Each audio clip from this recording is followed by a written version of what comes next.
আসসালামু আলাইকুম। আশা করি সকলে সুস্থ আছেন, ভালো আছেন। আমাদের কর্নিয়ার আজকের সাধারণ জ্ঞান ক্লাসে আপনাদেরকে অনেক অনেক অভিনন্দন এবং শুভেচ্ছা। তো আজকে মূলত আমরা 1 থেকে 3 নম্বর লেকচার একটা সলভ ক্লাস করার জন্য আমরা চলে আসছি। তো আশা করি আপনারা ধীরে ধীরে সবাই আমাদের ক্লাসে জয়েন করবেন এবং আমরা চেষ্টা করব আজকের আমাদের এই লেকচার দিয়ে যাতে আপনাদের আমাদের আগামী যে নার্সিংয়ের যে পরীক্ষাগুলো হবে বিএসসি বা ডিপ্লোমা, আপনারা যাতে উপকৃত হতে পারেন সেই উদ্দেশ্যেই আজকে আমরা ক্লাসটি শুরু করছি। তো বাকিরা একটু জয়েন করুক এবং আমার ভয়েস কোয়ালিটি আপনারা ঠিকমতো পাচ্ছেন কিনা কাইন্ডলি যদি একটু আমাকে জানান।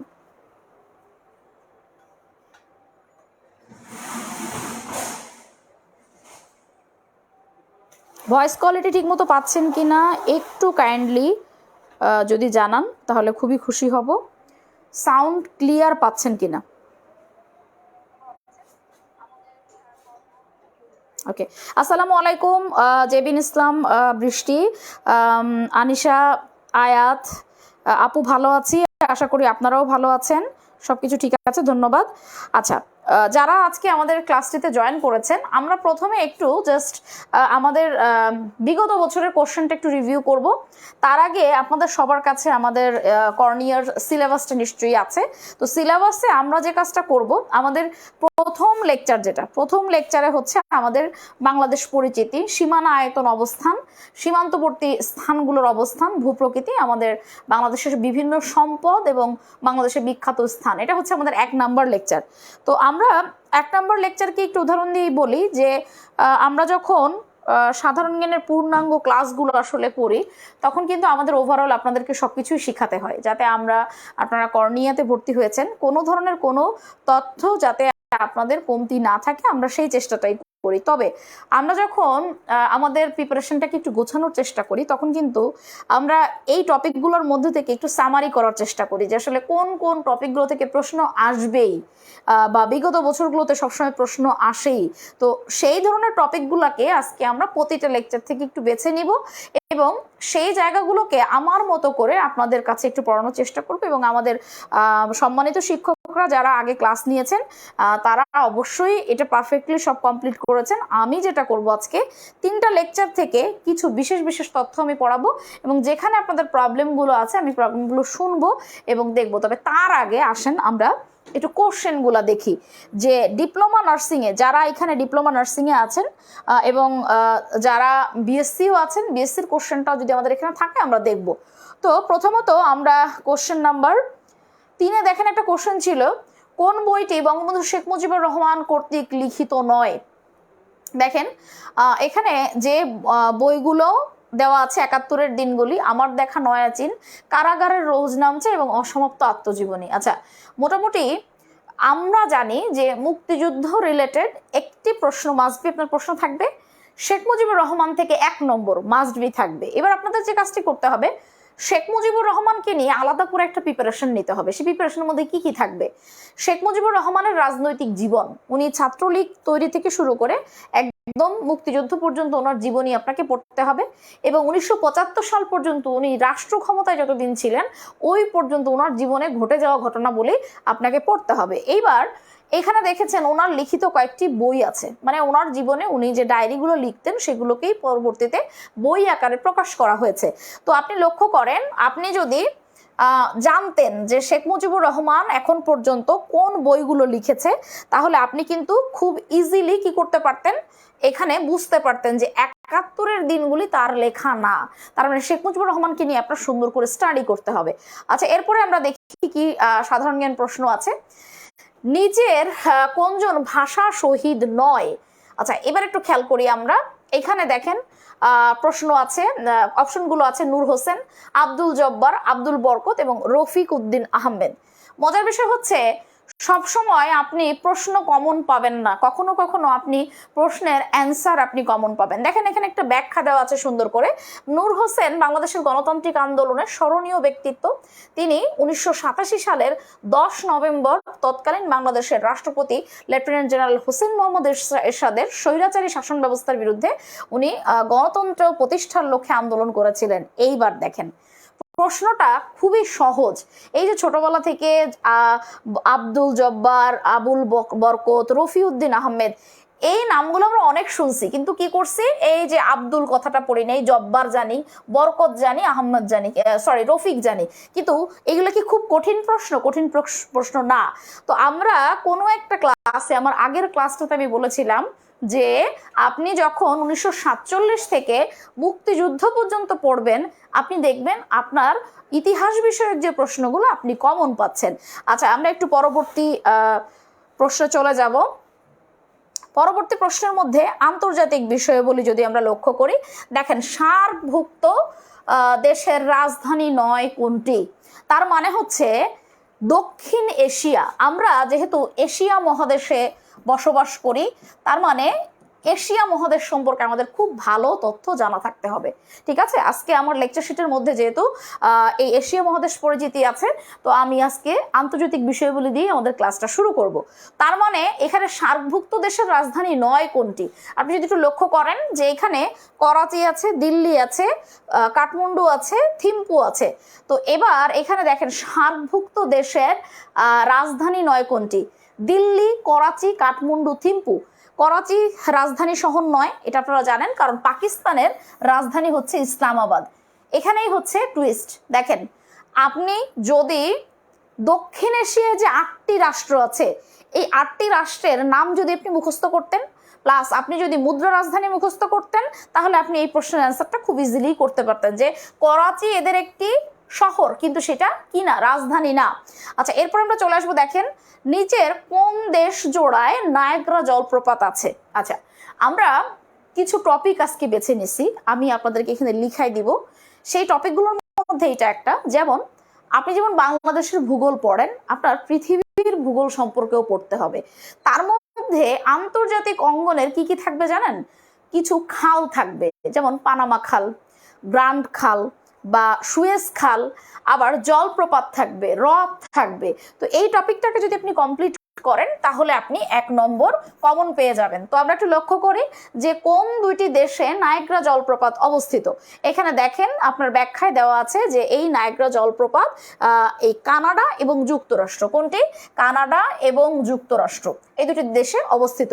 দেখেন, এটা কিন্তু নিছকই মেমোরাইজিং অংশ। ঠিক আছে, এখান থেকে আমরা প্রথমে 2টা প্রশ্ন সলভ করলাম, এই একটা প্রশ্ন সলভ করলাম, এখানে একটু বোঝার বিষয় আছে। হঠাৎ করে যদি আমরা তাকাই, তখন মনে হয় করাচি তো পাকিস্তানেরই, তাহলে তো এখানে প্রশ্নটাই ভুল, তাই না? এখানে আপনার একটু আইকিউ কাজে লাগাতে হচ্ছে, কিন্তু এই প্রশ্নটা নিছকই আপনাকে মুখস্থ করতে হবে। নায়াগ্রা জলপ্রপাত হচ্ছে যুক্তরাষ্ট্র এবং কানাডায়। আচ্ছা, এবার দেখি, আমরা বলছিলাম যে মুক্তিযুদ্ধ থেকে 1 নম্বর আসবে। দেখেন, মুক্তিযুদ্ধ ভিত্তিক পূর্ণদৈর্ঘ্য চলচ্চিত্র নয় কোনটি? মুক্তিযুদ্ধ ভিত্তিক পূর্ণদৈর্ঘ্য চলচ্চিত্র নয় কোনটি? তো আমরা একটু উপরের দিকে যাওয়ার চেষ্টা করি।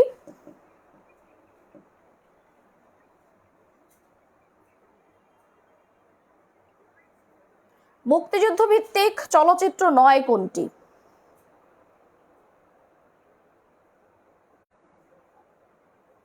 আচ্ছা, আমাদের একটু যান্ত্রিক ত্রুটি হচ্ছে।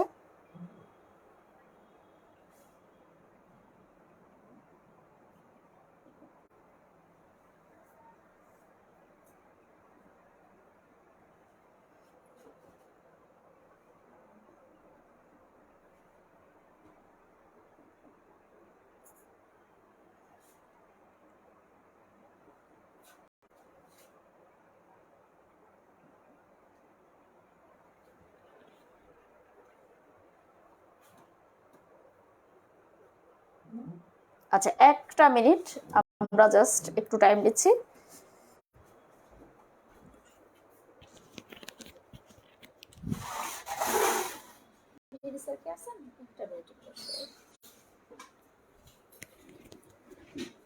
ইয়াটা একটু দেখো তো তোমার। হ্যাঁ হ্যাঁ, ওকে, থ্যাংক ইউ। আচ্ছা, আমরা জাস্ট একটু যান্ত্রিক ত্রুটি ছিল। এবার দেখি, প্রশ্ন হচ্ছে মুক্তিযুদ্ধ ভিত্তিক পূর্ণ দৈর্ঘ্য চলচ্চিত্র নয় কোনটি? খেয়াল করেন, এখানে জয়যাত্রা আছে, আগুনের পরশমণি আছে, এখনো অনেক রাত, আর হচ্ছে দহন। লক্ষ্য করেন, বলা হচ্ছে মুক্তিযুদ্ধ ভিত্তিক পূর্ণ দৈর্ঘ্য চলচ্চিত্র নয় কোনটি। এবার প্রশ্ন আসতে পারে যে আপু, এরকম কতগুলো চলচ্চিত্র চলচ্চিত্রের নাম মুখস্থ করলে এখান থেকে প্রশ্ন কমন পাওয়া যাবে। দেখেন, এখন পর্যন্ত মুক্তিযুদ্ধভিত্তিক চলচ্চিত্র হাজারে হাজার হয় নাই। তো আপনাকে যেহেতু মুক্তিযুদ্ধের কোন কোন অংশগুলো পড়বেন আমি একটা চার্ট করে দিব। যেমন এই চার্টের মধ্যে কি কি থাকবে, মুক্তিযুদ্ধের ইতিহাস, এটা একটা জিনিস। এবার মুক্তিযুদ্ধকে ভিত্তি করে কিছু উপন্যাস হয়েছে, কিছু কি হয়েছে, কিছু সিনেমা হয়েছে, কিছু বই লেখা হয়েছে, এটা একটা আলাদা সেকশন। মুক্তিযুদ্ধে কিছু লোকজন মুক্তিযুদ্ধে অবদানের জন্য খেতাব পেয়েছে, আমাদের এই খেতাবের মধ্যে 7 জন বীরশ্রেষ্ঠ রয়েছে, তাদের জীবনী আপনার পড়তে হবে। এবং এই যে সাহিত্য অংশ, এই সাহিত্য অংশ থেকে কি করতে হবে, আমাদের এরকম কিছু মুক্তিযুদ্ধ ভিত্তিক চলচ্চিত্রের নাম মুখস্থ করতে হবে। তার মানে এইখানে উত্তর হচ্ছে মুক্তিযুদ্ধ ভিত্তিক চলচ্চিত্র নয় কোনটি, অ্যান্সার হচ্ছে দহন। আচ্ছা, এরপরে আমরা চলে আসি, দেখেন প্রশ্ন হচ্ছে আধুনিক শিক্ষার জনক কে। আচ্ছা, এই প্রশ্ন নিয়ে আমরা একটু আলোচনায় পরে আসব। আধুনিক শিক্ষার জনক, আচ্ছা বিভিন্ন আবিষ্কারকের, এটা আমাদের সাধারণ জ্ঞান প্রশ্নের মধ্যে ধরা যাবে না। আচ্ছা দেখেন, বাংলাদেশকে কবে প্রজাতন্ত্রের ঘোষণা করা যায়, তারপরে দেখেন মুক্তিযুদ্ধ থেকে আরো একটা প্রশ্ন। এইবার লক্ষ্য করেন, আমরা 1971 সালে যখন 26শে মার্চ স্বাধীনতা ঘোষণা করা হয়, তখন সেই তারিখটাকে আমরা বলছি কি আমাদের প্রজাতন্ত্র ঘোষণার দিন। আমি এবার প্রশ্নগুলোর ব্যাখ্যা করব না, কয়েকটা প্রশ্ন একটু বলি। বাঙালি জাতির মুক্তির সনদ কোনটি, আপনারা জানেন সবাই, 6 দফা। এরপরে হচ্ছে কোন সালে ইউনেস্কো কর্তৃক আন্তর্জাতিক মাতৃভাষা দিবস পালিত হয়, আপনি জানেন এটা হচ্ছে 1999 সালের প্রথম, এবং 2000 সালের দিকে ফেব্রুয়ারিতে এটা জাতিসংঘের দেশসমূহে যথাযথ মর্যাদার সাথে এটা পালন করা হচ্ছে।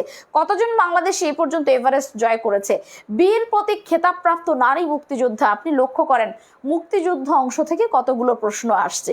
এবার আমরা আরেকটু নিচের দিকে চলে যাই, WWW আমরা সাধারণ জ্ঞানের মধ্যে ধরবো না। এবার দেখি আর কি প্রশ্ন আছে। লেডি উইথ দি ল্যাম্প উপাধিটি কার, ফ্লোরেন্স নাইটিঙ্গেল। আমরা একটি টপিক নিব, সেটি হচ্ছে বিভিন্ন ব্যক্তিদের উপাধি, যেমন নেতাজি সুভাষচন্দ্র বোস, মহাত্মা গান্ধী, বিশ্বকবি রবীন্দ্রনাথ ঠাকুর, এরকম প্রচুর পরিমাণে উপাধি আছে। শেখ মুজিবুর রহমানকে আমরা বঙ্গবন্ধু উপাধি দিয়েছি, এরকম অসংখ্য ব্যক্তিদের উপাধি আছে। এবার টেলিফোনের আবিষ্কারক, আসলে এটা সাধারণ জ্ঞানের মধ্যে আমরা নিব না, বিশ্ববিদ্যালয় হলে সাধারণ জ্ঞানের মধ্যেই নিতাম। আচ্ছা, এরপরে আমরা আর কোনো প্রশ্ন পাই কিনা, বিশ্বে জনসংখ্যার শীর্ষ দেশ, তার মানে আন্তর্জাতিক অংশ থেকে আমরা কিন্তু প্রশ্ন খুবই কম পেলাম, বাংলাদেশ বিষয়গুলো থেকে আমরা প্রশ্ন পাচ্ছি বেশি। আচ্ছা, আর কোনো প্রশ্ন আছে কিনা, নিচের কোনজন নোবেল শান্তি পুরস্কার পান নাই, তার মানে হচ্ছে এই প্রশ্নটা দেখে বুঝতে পারছি যে আমাদের বিভিন্ন পুরস্কার থেকে প্রশ্ন আসবে। এবার আসেন আমরা এপিজে আব্দুল কালাম কে ছিলেন এবং কোন জেলার মধ্যে সুন্দরবন নাই, প্রশ্নগুলো দেখা হলো। লাস্ট প্রশ্ন হচ্ছে ডেল্টা পরিকল্পনার সময়সীমা কত। এই একটা প্রশ্ন দেখলাম, আমাদের সাম্প্রতিক থেকে একটা প্রশ্ন আসছে। তো এই প্রশ্নের আলোকে আমি বলতে পারি আপনাদের সাম্প্রতিক থেকে প্রশ্ন কম আসবে। কোন জেলা পদ্মা সেতুর সাথে সরাসরি সম্পৃক্ত নয়, তার মানে শরীয়তপুর, মাদারীপুর এবং মুন্সিগঞ্জ, এই তিনটাই কিন্তু সম্পৃক্ত, পটুয়াখালী সম্পৃক্ত না। আচ্ছা, সাম্প্রতিক থেকে আর একটা প্রশ্ন পেলাম। আচ্ছা, এই পর্যন্ত রেখে আসেন আমরা একটু নোট নিব। কি নোট নিব, আমরা যদি একটু খেয়াল করি, আমরা অনেকে যুক্ত হয়েছি। আচ্ছা, সবাইকে অনেক ধন্যবাদ, আমাদের এত স্টুডেন্ট দেখে আমরা আসলেই আমাদের ভালো লাগছে। তো আমরা প্রথমত যে কাজটা করব, সবাই একটা খাতা কলম বের করবেন, যে নার্সিং এর জন্য আমি আজকে কিছু টপিক লিখাই দিব, যে যেখান থেকে মাস্ট বি প্রশ্ন প্রতি বছর হয়। তারপরে আজকে যে সলভ ক্লাসটি আমরা নিব, প্রত্যেকটা লেকচার থেকে কিছু কিছু বিশেষ তথ্য নিয়ে আমি আলোচনা করব। তো আসেন আমরা কয়েকটি টপিক একটু লিখে নেই, যে কোন কোন টপিকগুলো থেকে এত সময় প্রশ্নটা যে আলোচনা করলাম তার অর্থটা কি দাঁড়ায়, যে আসলে আপু যেগুলো বলছে তার বেসিসে অবশ্যই একটা সাজেশন তো আগে করে নেওয়া উচিত, তাই না? তো এবার আমরা একটু দেখি, প্রথমে আমরা 1 নাম্বার নিব,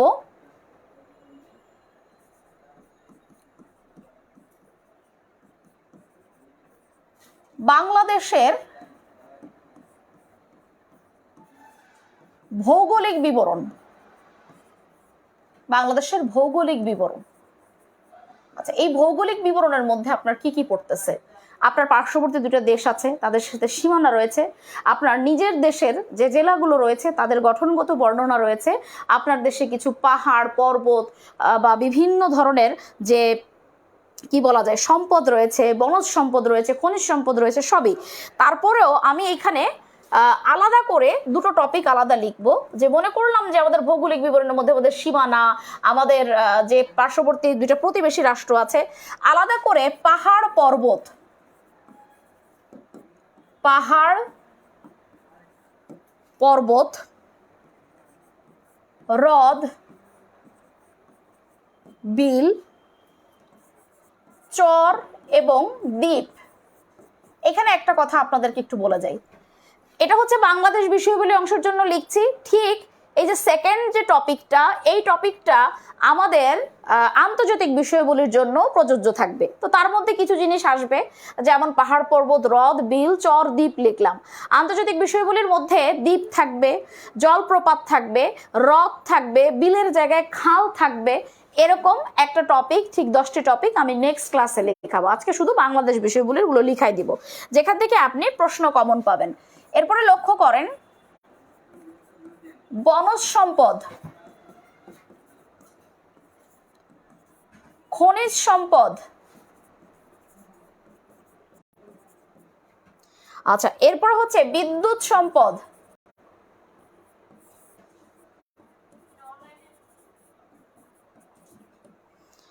আচ্ছা, এরপরে আমরা আসি বাংলাদেশের নদ নদী। বাংলাদেশের নদ নদী এগুলো আমি ডিটেইলসে যখন সলভ ক্লাসগুলো নিব, যে লেকচারের মধ্যে যেটা পড়বে, কোন কোন অংশ পড়বেন আমি বলে দিব। আচ্ছা, এরপরে দেখেন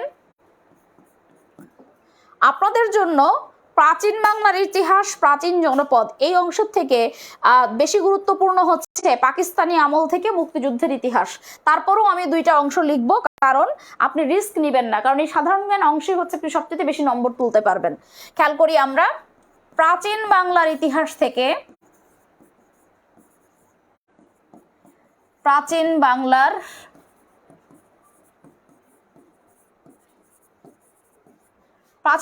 ইতিহাস থেকে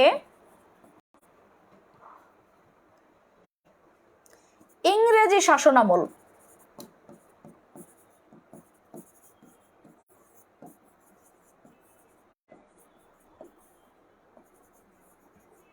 আচ্ছা, ইতিহাসের আরেকটা ভাগ করব,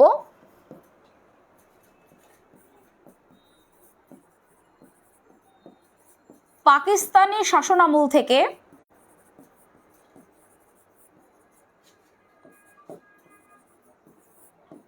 মুক্তিযুদ্ধের ইতিহাস।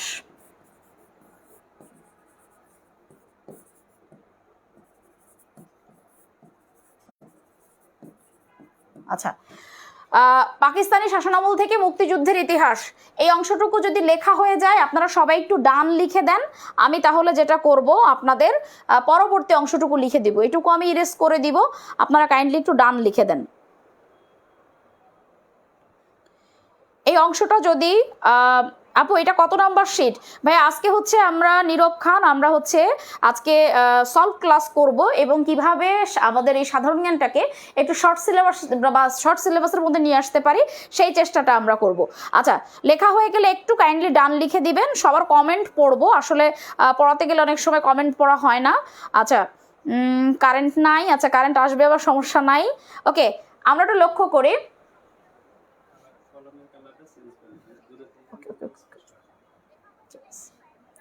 আচ্ছা আমরা তাহলে সবাই ডান লিখছেন, যেহেতু আমরা ডিলিট করে দিচ্ছি।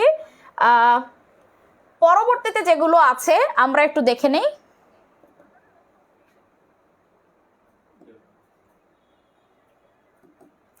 ওকে, এরপরে আমরা একটু লক্ষ্য করি, দেখেন এর পরবর্তীতে যেটা লিখব, শুধুমাত্র শেখ মুজিবুর রহমান, শেখ মুজিবুর রহমান, শুধুমাত্র শেখ মুজিবুর রহমান, শেখ মুজিবুর রহমান আলাদা একটা টপিক, এখান থেকে প্রশ্ন পাবেন, মাস্ট বি। আপনি বিএসসি নার্সিং এ পরীক্ষা দেন অথবা ইউনিভার্সিটিতে কোথাও পরীক্ষা দেন, শেখ মুজিবুর রহমান থেকে 1 মার্ক আসবেই, এটার কোনো ব্যত্যয় হবে না।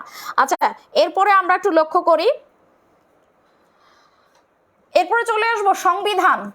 সংবিধান, সংবিধান থেকে 1 নম্বর মাস্ট বি আসা উচিত। অনেক সময় মুক্তিযুদ্ধ অংশ থেকে যখন বেশি প্রশ্ন হয়, সংবিধান থেকে প্রশ্ন হয় না, তারপরেও আপনি রেডি করে পরীক্ষার হলে যাবেন। আচ্ছা, এরপরে দেখেন জাতীয় সংসদ, জাতীয় সংসদ এবং জাতীয় বিষয়াবলী।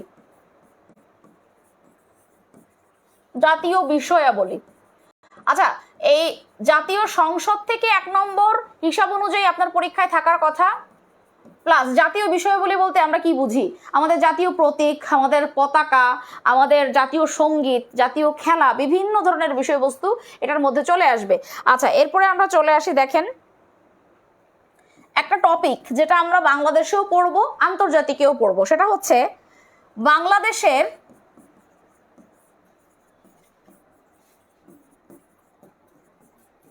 বাংলাদেশের প্রথম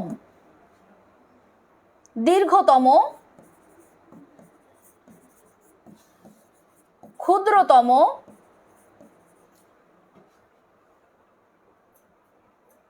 এবং শ্রেষ্ঠতম। এই সেম টপিক আপনি আন্তর্জাতিক বিষয়গুলিতেও পাবেন, পৃথিবীর প্রথম, দীর্ঘতম, ক্ষুদ্রতম, শ্রেষ্ঠতম বা উচ্চতম। এই দুইটা টপিক যদি আপনি শেষ করেন, ঢাকা ইউনিভার্সিটি বা নার্সিং এ আপনি 1 নম্বর মাস্ট বি পাবেন, এটুকু বিশ্বাস রাখতে হবে। আচ্ছা, এরপরে আমরা দেখি, আর দুটো টপিক লিখে মাত্র শেষ করব। পুরাকীর্তি। পুরাকীর্তি মানে পুরানো স্থাপত্য, পুরাকীর্তি ভাস্কর্য, ভাস্কর্য এবং বিখ্যাত স্থান। এই তিনটা থেকে আপনি 1 নম্বর মাস্ট বি পাবেন।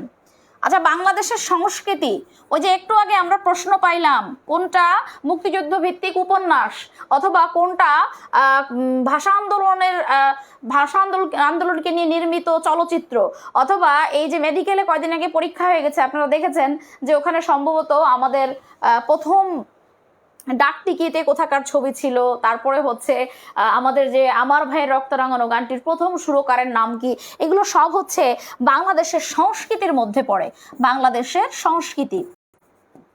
এবং একটা প্রশ্ন, 2-3টা প্রশ্ন কিন্তু এই সংস্কৃতি থেকে আসছে। নিচের কোনটি মুক্তিযুদ্ধ ভিত্তিক চলচ্চিত্র নয়, নিচের কোনটি মুক্তিযুদ্ধ ভিত্তিক বই নয় বা গ্রন্থ নয়। তার মানে এখন পর্যন্ত আমি কোন কোন টপিকগুলো একটু দেখালাম, আমি একটু রিভিউ দেই।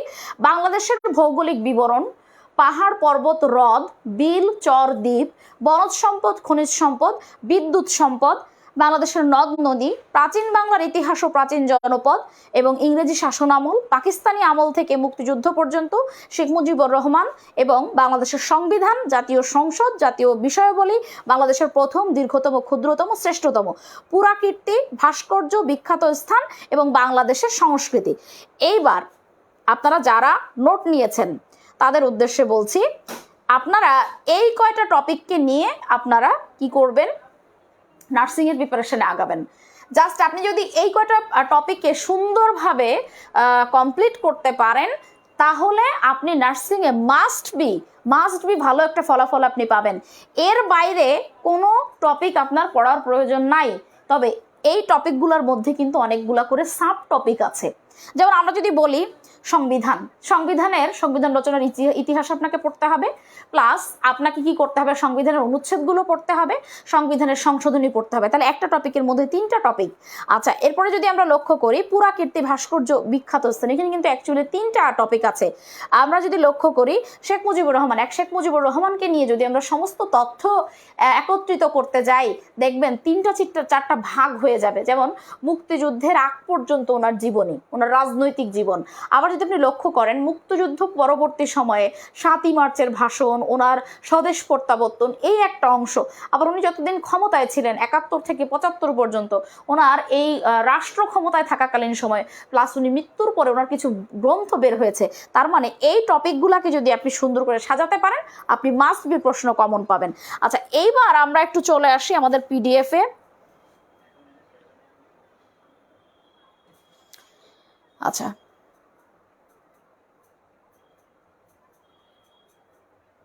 এবার আমরা যেটা দেখতেছি, আমাদের প্রথম লেকচার শিটটা এখানে আছে। আসেন আমরা একটু প্রথম লেকচার শিটে বিষয়বস্তু কি কি আছে একটু দেখে নিই।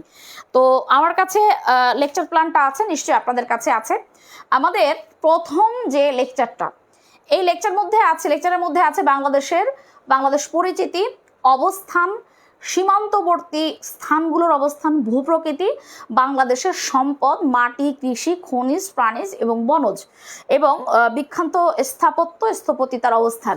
আমি একটু আগে যে টপিকগুলো লেখালাম তার মধ্যে অনেকগুলো টপিক কিন্তু এখানে আছে। এবার আমি জাস্ট এখান থেকে লেকচার শিটগুলো আপনারা যদি সামনে রাখেন সবচেয়ে ভালো হয়, এবং আমাদের কর্নিয়ার যে সাধারণ জ্ঞান বইটা আছে এই বইটা যদি আপনাদের কাছে থাকে এটা এই মুহূর্তে আপনাকে অনেক উপকার দিবে। এবং আমি একটু বলে দিব যে কোন কোন অংশগুলো পড়বেন। যেমন বাংলাদেশ পরিচিতির মধ্যে, বাংলাদেশ পরিচিতি বলতে আসলে আমরা কি বুঝি একটু লক্ষ্য করি। বাংলাদেশের সাংবিধানিক নাম, বাণিজ্যিক রাজধানী, বাংলাদেশের আয়তন, অনেক তথ্য আছে। আচ্ছা, মনে করেন এই পেজটা থেকে আপনার কি কি প্রশ্ন হতে পারে এই পোর্শন থেকে। তো আমরা একটু বিগত বছরের প্রশ্নের আলোকে একটু লক্ষ্য করি। এই যে পেজটা দেখতে পাচ্ছেন, আচ্ছা তার আগে আমি আমাদের সাধারণ জ্ঞান বইটা চলে আসছে। দেখেন তো এই বইটা কার কার কাছে আছে।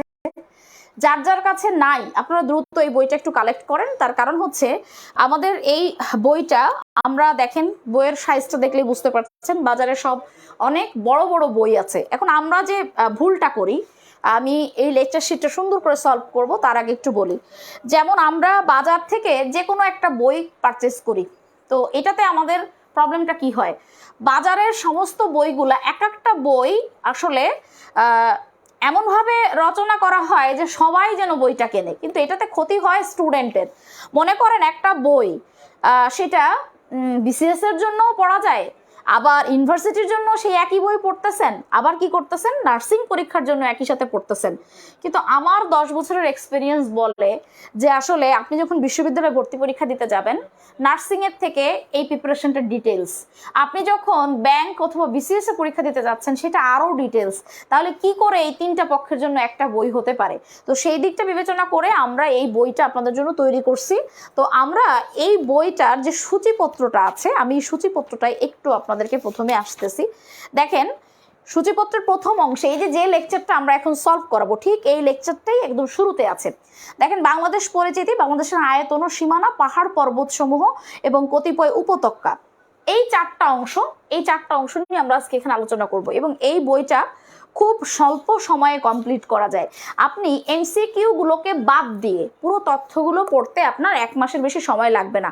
এবং আমার বিশ্বাস আমাদের গত পরীক্ষায়ও এখানে 100% কমন কিন্তু আমরা এই বই থেকে পেয়েছি, এবছরও আপনারা পাবেন, এটা আমাদের বিশ্বাস।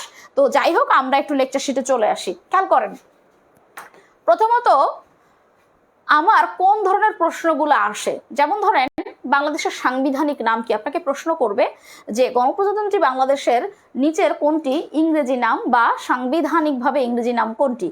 এবার এই যে দি পিপলস রিপাবলিক অফ বাংলাদেশ আপনার অপশনে থাকতে পারে, সেক্ষেত্রে বিষয়টা হচ্ছে প্রশ্নের ধরনটা অনেক সহজ হয়ে যায়। কিন্তু এইখানে যখন একটু সৃজনশীল প্রশ্ন করবে, দেখা যাবে কি করবে, আপনাকে বলা হলো যে সবাই জানে বাংলাদেশের রাজধানী ঢাকা, কিন্তু যখন আপনাকে বলা হবে বাংলাদেশের বাণিজ্যিক রাজধানী কোনটি, সেটি কিন্তু চট্টগ্রাম। আবার একটু চলে আসেন, আয়তন 1,47,570 বর্গ কিলোমিটার, এটা সবাই জানে। কিন্তু যখন আপনি 56,977 বর্গ মাইল আপনাকে জিজ্ঞাসা করা হচ্ছে বর্গ মাইলে কত, তখন আপনি জানেন না। তার মানে হচ্ছে এই যে এক্সেপশনাল তথ্যগুলো, এই এক্সেপশনাল তথ্যগুলো কি করতে হবে, আপনাকে এইগুলো একটু মুখস্থ করতে হবে। এবার অনেকের মনে প্রশ্ন জাগছে, আপু কেন এইখানে 1,47,610 করা হয় নাই?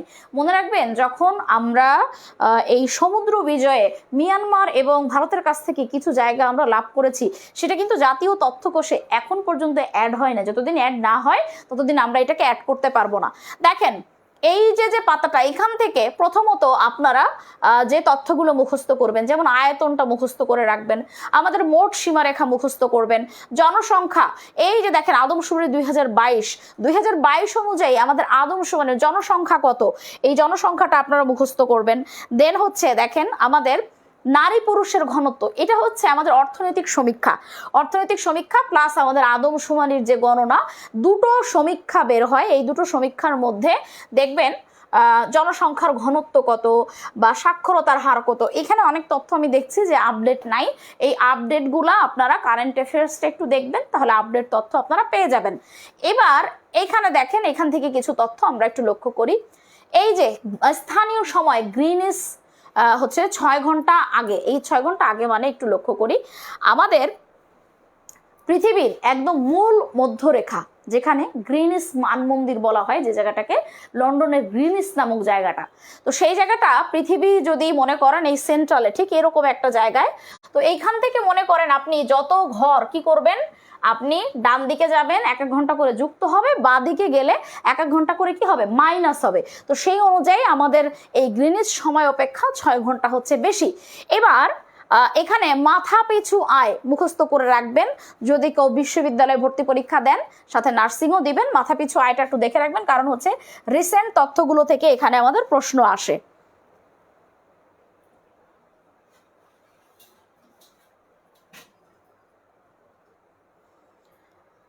আচ্ছা, এরপরে আমরা দেখি বাংলাদেশের অবস্থান। এই অবস্থানটা যদি আমাদের একটু আমরা লক্ষ্য করি, এই অবস্থানটা বলতে আসলে কি বোঝানো হচ্ছে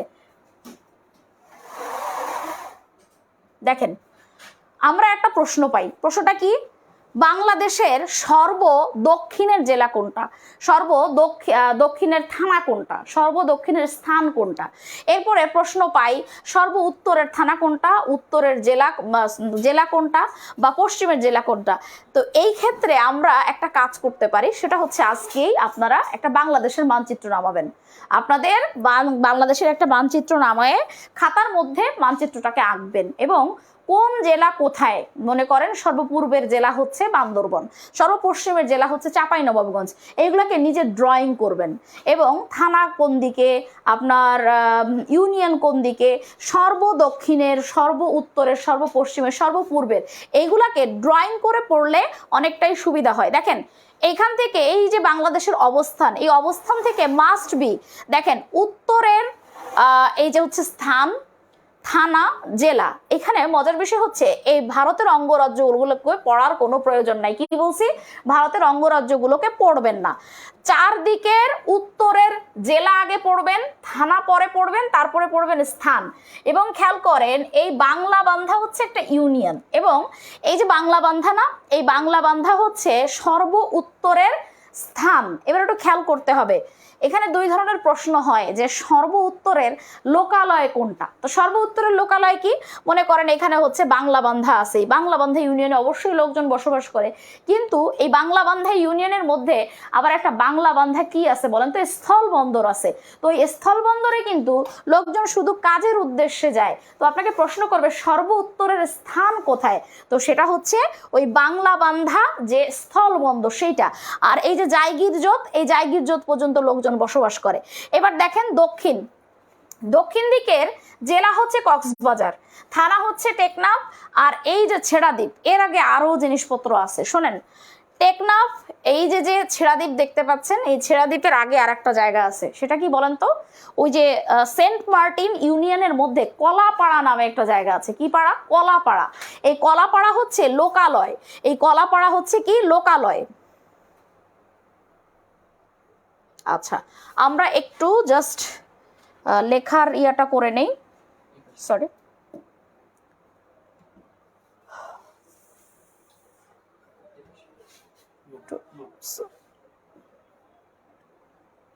না, আমাদের পিডিএফটাই আগে একটু জেনে নেই, তারপরে আসতেছি।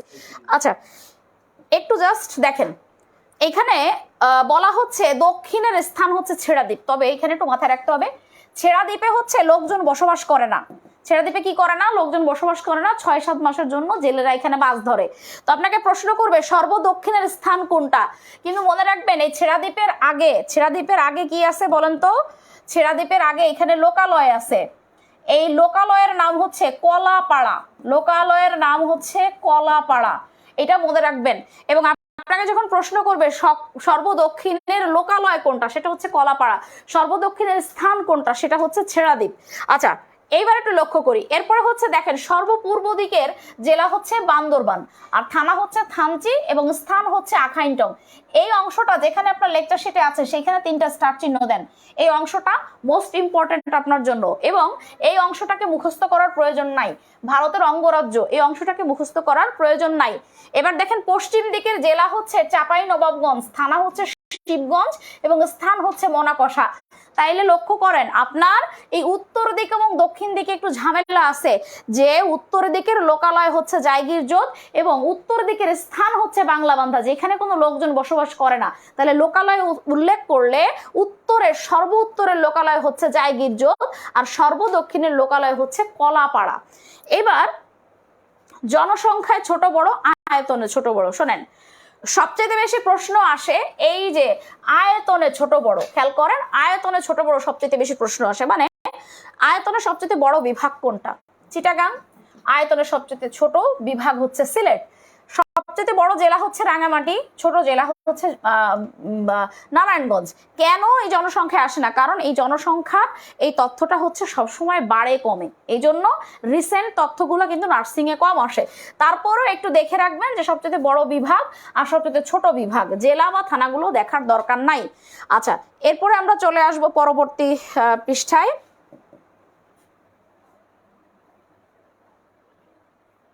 আচ্ছা, এইবার আমরা দেখি বাংলাদেশের একটা মানচিত্র। এই মানচিত্রটা আমরা একটু দেখব, বাংলাদেশের সীমানা। আচ্ছা, একটু খেয়াল করেন, এই একটু আগে আমরা কি করলাম, আমাদের যেমন এই দিকে দেখলাম আমাদের পঞ্চগড় জেলা আছে, এখানে কি আছে, উত্তর সর্ব উত্তর দিকে হচ্ছে আমাদের পঞ্চগড় জেলা আছে। বাইরের জিনিসগুলা কেবল আমরা পড়লাম। আর এইখানে হচ্ছে জেলা হিসেবে আমাদের কক্সবাজার আছে। আচ্ছা, এই যে হচ্ছে আমাদের পূর্ব দিক, এইখানে কি আছে, বান্দরবান আছে। আচ্ছা, এইখানে কি আছে, এখানে চাঁপাই নবাবগঞ্জ আছে। আচ্ছা, এবার লক্ষ্য করেন, এই দেখলাম আমার দেশের ভিতরে চারদিকের সীমানা।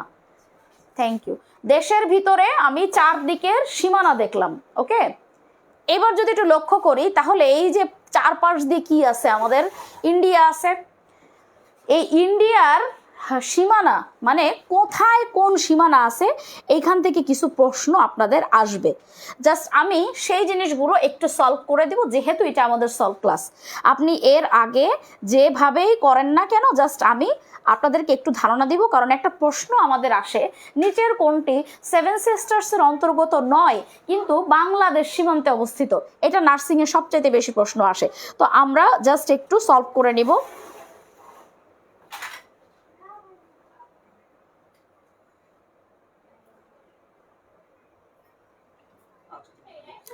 আচ্ছা, এই হচ্ছে আমাদের পশ্চিম দিক। তার আগে আমরা একটু ইরেজ করে নেই। দেখেন, এই পশ্চিম দিকে ভারতের একটা রাজ্য আছে, পশ্চিম দিকে ভারতের একটা রাজ্য আছে, তার নাম হচ্ছে পশ্চিমবঙ্গ। আচ্ছা, সম্পূর্ণ পশ্চিম দিকে কি আছে, ভারতের একটা রাজ্য আছে, তার নাম হচ্ছে পশ্চিমবঙ্গ। এবার আমরা একটু দেখি। দেখেন, পঞ্চগড় বাইরে লিখছি কিন্তু পঞ্চগড় কিন্তু আবার দেশের ভিতরে। আবার কেউ ভাইবেন না আপু পঞ্চগড় মুছে কেন লিখতেছে। আচ্ছা, এরপরে আমরা যদি একটু লক্ষ্য করি, আমাদের এই অংশে পশ্চিমবঙ্গের সামান্য একটা অংশ আছে। ঠিক এই জায়গাটায় পশ্চিমবঙ্গের সামান্য একটা অংশ আছে। আর ঠিক এই জায়গাটায় কি আছে, আসাম আছে। এই যে একটু লেখাও আছে ইংলিশে। আচ্ছা, এরপরে যদি আমরা লক্ষ্য করি, এই জায়গাটায় আছে ত্রিপুরা, এই জায়গাটায় আছে ত্রিপুরা। আচ্ছা, এরপরে ঠিক এই অংশে আছে মিজোরাম।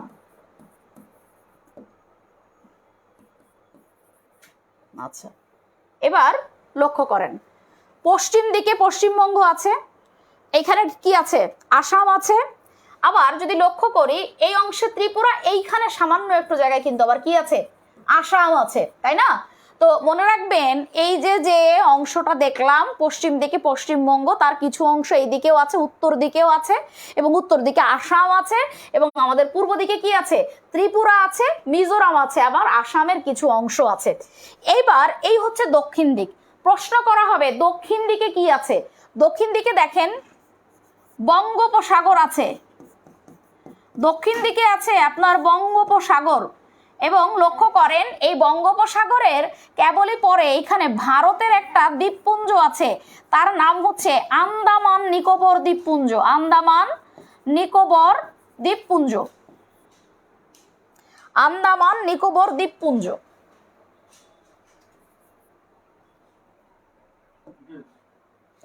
আন্দামান নিকোবর দ্বীপপুঞ্জ।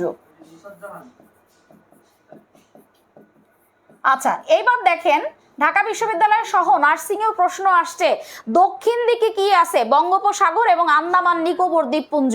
এবার অনেকের মনে প্রশ্ন রাখতেছে, আপু তাহলে মিয়ানমার কোথায়? লক্ষ্য করেন, দেখছেন এই যে ফাঁকা একটা জায়গা, এই হচ্ছে মিয়ানমার। এইখানে হচ্ছে মিয়ানমারের দুইটা রাজ্য আছে, একটা হচ্ছে চীন রাজ্য, এটা উচ্চারণটা হচ্ছে চীন, চীন রাজ্য, এবং আরেকটা হচ্ছে আরাকান, আরাকান। এবার লক্ষ্য করেন, আপনারা সেভেন সিস্টার্স পড়ে থাকবেন যে সেভেন সিস্টার্স এর মধ্যে 7টি রাজ্য আছে। সেই 7টি রাজ্যের মধ্যে দেখেন এইখানে 7টি রাজ্যের মধ্যে আসাম আছে, ত্রিপুরা আছে, মিজোরাম আছে। এটার বাদে যেটা আছে সেটা হচ্ছে পশ্চিমবঙ্গ। তার মানে একটা প্রশ্ন আসবে যে বাংলাদেশ সীমান্তে অবস্থিত এমন কোন রাজ্যটি রয়েছে যেটি সেভেন সিস্টার্স এর অন্তর্গত নয়? তার মানে এগুলো সব সেভেন সিস্টার্স এর অন্তর্গত, শুধু পশ্চিম বাংলা বাদে।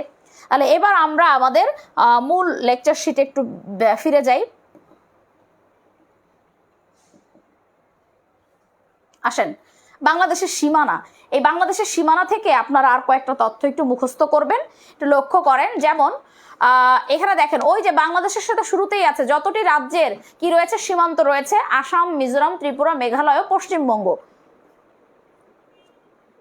এরপরে দেখেন বাংলাদেশের মোট সীমান্ত দৈর্ঘ্য হচ্ছে 5138 কিলোমিটার, স্থল সীমা হচ্ছে 4427 কিলোমিটার। এটা নিয়ে কিন্তু মতান্তর আছে ভাই, বিভিন্ন বইতে বিভিন্ন তথ্য পাবেন, বিভ্রান্ত হওয়ার কিছু নাই, যে কোনো একটা বইকে ফলো করবেন। কিছু বিষয় নিয়ে আমি একটু আলোচনা করব। দেখেন, আপনারা যে জিনিসগুলো একটু বুঝতে আপনাদের অসুবিধা হয়, যেমন আমরা একটু মার্ক করি, রাজনৈতিক সমুদ্র সীমা কি এবং অর্থনৈতিক সমুদ্র সীমা কি, একটু কমেন্ট করেন তো কাইন্ডলি, দেখি আমরা আপনাদের কি ধারণা। আমরা জাস্ট আপনাদের কমেন্টগুলো একটু দেখতে চাই যে আমরা রাজনৈতিক সমুদ্র সীমা এবং অর্থনৈতিক সমুদ্র সীমা বলতে আসলে কি বুঝি। একটু কাইন্ডলি কমেন্ট করেন সবাই।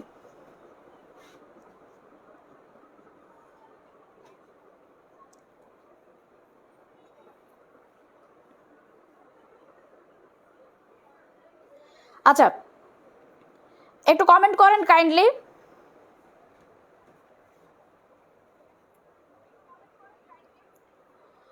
রাজনৈতিক সমুদ্র সীমা, আসলে একটু রাজনৈতিক সমুদ্র সীমা বলতে আসলে আমরা কি বুঝি? যারা আমাদের রেগুলার ক্লাসগুলো করেছেন কাইন্ডলি একটু আমরা মার্ক করব যে রাজনৈতিক সমুদ্র সীমা বলতে আসলে আমরা কি বুঝি। রাজনৈতিক সমুদ্র সীমা আমরা কি কেউ অ্যান্সারটা করতে পারবো না?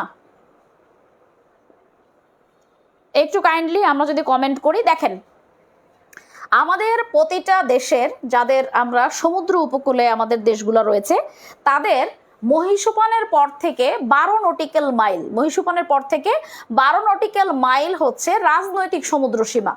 এবং এই যে রাজনৈতিক সমুদ্র সীমা, সেটা পরিমাপের একক হচ্ছে নটিক্যাল মাইল। এবং দেখেন 1 nautical mile is equal to 1.853 kilometre.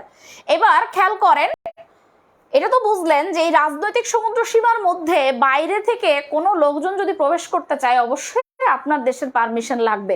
অর্থনৈতিক সমুদ্র সীমা, আপনি যে পর্যন্ত অর্থনৈতিক দ্রব্যাদি আহরণ করতে পারেন, এবং এই অর্থনৈতিক সমুদ্র সীমা প্রতিটা দেশেরই নির্ধারণ করা থাকে।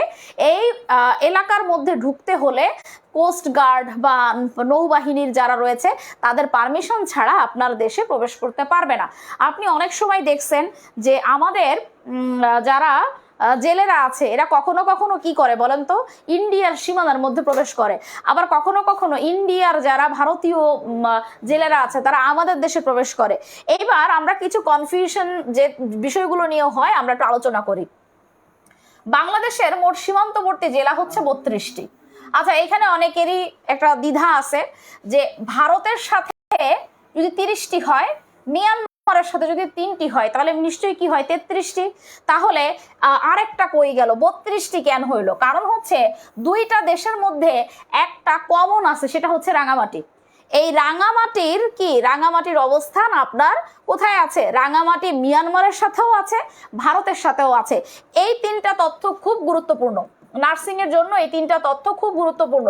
বাংলাদেশের মোট সীমান্তবর্তী জেলা কতটি, এবং ভারতের সাথে বাংলাদেশের সীমান্তবর্তী জেলা রয়েছে কতটি, মিয়ানমারের সাথে জেলা রয়েছে কতটি, এবং এই যে 33 আর 3 33 না হয়ে 32 হলো, তাহলে কমন কোনটা? কমন হচ্ছে রাঙামাটি, যেটার উভয় দেশের সাথে সীমানা রয়েছে। এবার আমরা লক্ষ্য করি সেভেন সিস্টার্স। আচ্ছা, আপনারা যদি বলেন যে আপু আমরা সেভেন সিস্টার্স বুঝি না, তাহলে আমি ছন্দ আকারে এখন বুঝাবো। কমেন্ট করতে হবে যে আপু সেভেন সিস্টার্স আমরা বুঝতে চাই। এমনি নাইমুর রশিদ, অনেক ধন্যবাদ। আপনি সুন্দর করে একটা কমেন্ট লিখেছেন যে অর্থনৈতিক সমুদ্র সীমা হলো মহীসোপানের সেই সীমা যতদূর পর্যন্ত আমরা কি করতে পারি, সমুদ্রের সম্পদ আহরণ করতে পারি। ধন্যবাদ। আচ্ছা, এইবার একটু মার্ক করেন আপনারা যে এখানে সেভেন সিস্টার্স পড়াবো কিনা। সেভেন সিস্টার্স যদি পড়তে চান তাহলে কমেন্ট করেন, আমরা সেভেন সিস্টার্স তাহলে একটু দেখে নিব, বা যদি আগের ক্লাসে আমি পড়াই থাকি তাহলে এই ক্লাসে আর পড়াবো না।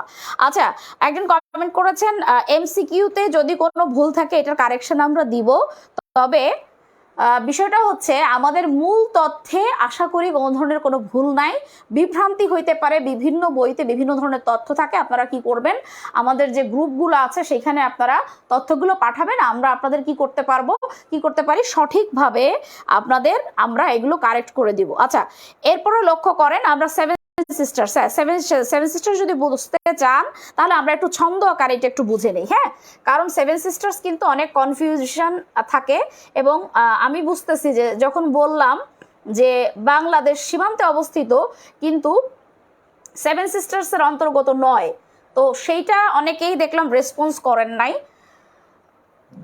তো আমরা একটু লক্ষ্য করি, এবং আপনারা আমাদের ক্লাসগুলো একটু শেয়ার করে দেন যাতে আপনাদের অনেক ফ্রেন্ডরা আছে তারা দেখতে পারে। সো আমরা সেভেন সিস্টার্স কি জিনিস একটু দেখে নিই। তো আমরা একটা হেডলাইন করি খাতার মধ্যে, প্রথমত সেভেন সিস্টার্স।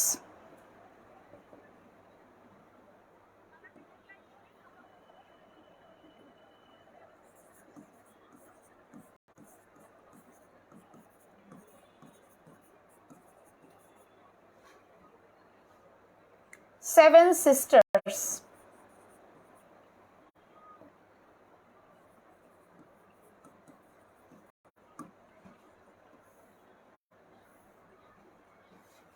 আচ্ছা, প্রথমত একটা লাইন আমরা একটু লিখি, ভারতের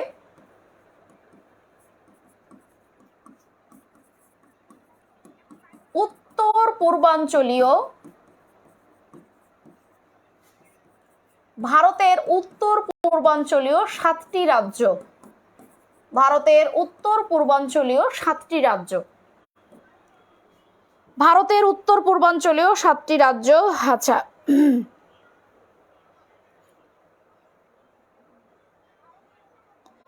আচ্ছা, ভারতের উত্তর পূর্বাঞ্চলীয় 7টি রাজ্যকে বলা হয় কি, সেভেন সিস্টার্স। আচ্ছা, কেন বলা হয় আমরা একটু দেখি।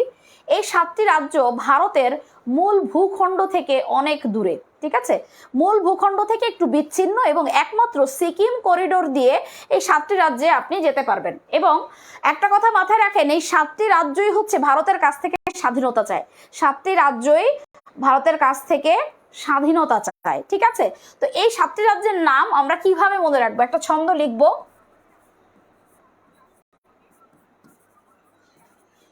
অ নামে আমি ত্রিম। এবার দেখেন, অতে হচ্ছে অরুণাচল,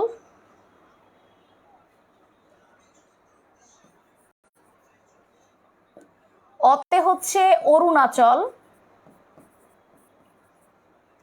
এরপরে নাতে হচ্ছে নাগাল্যান্ড, মেতে হচ্ছে মেঘালয়,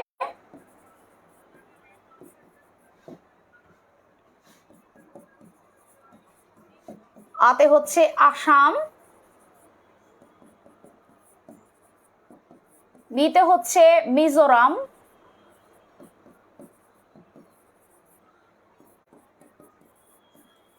ত্রিতে হচ্ছে ত্রিপুরা,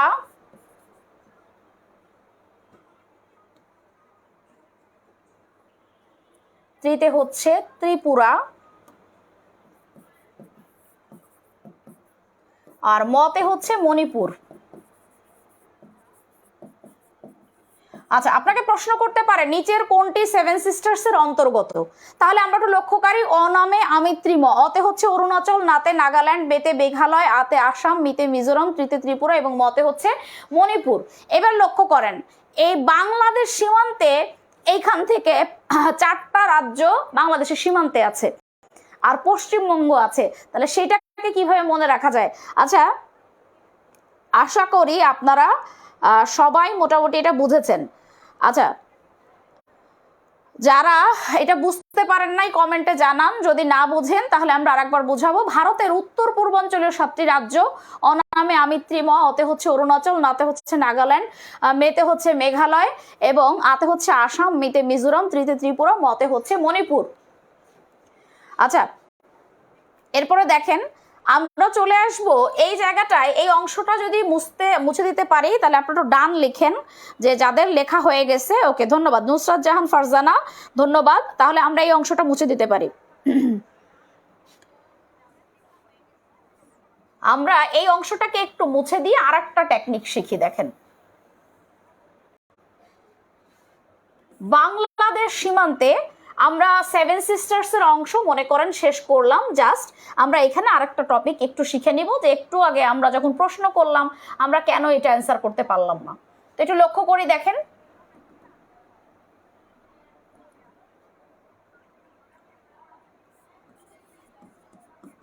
বাংলাদেশ সীমান্তে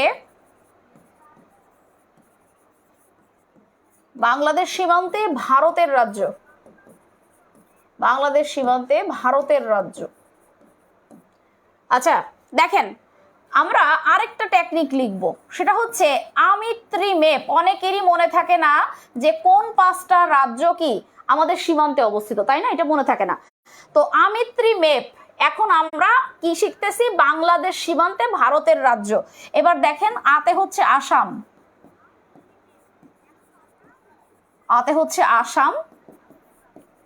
মিতে হচ্ছে মিজোরাম,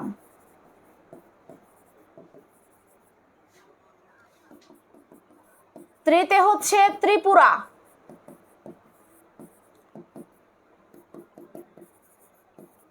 মেতে হচ্ছে মেঘালয়, আর পতে হচ্ছে পশ্চিমবঙ্গ।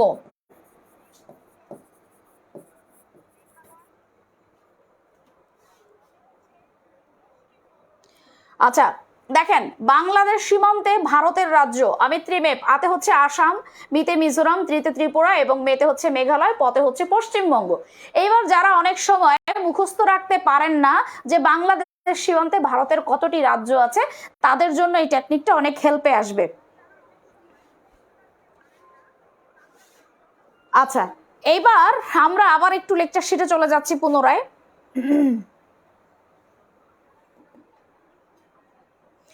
দেখেন মোটামুটি এই অংশে যে বোঝার মতো যেগুলো ছিল, এই যে দেখেন সেভেন সিস্টার্স ভুক্ত 7টি রাজ্যের নাম এখানে আছে। এইখানে আপনারা যদি জাস্ট এরকম লেকচার শিটের মধ্যে একটু লিখে নেন,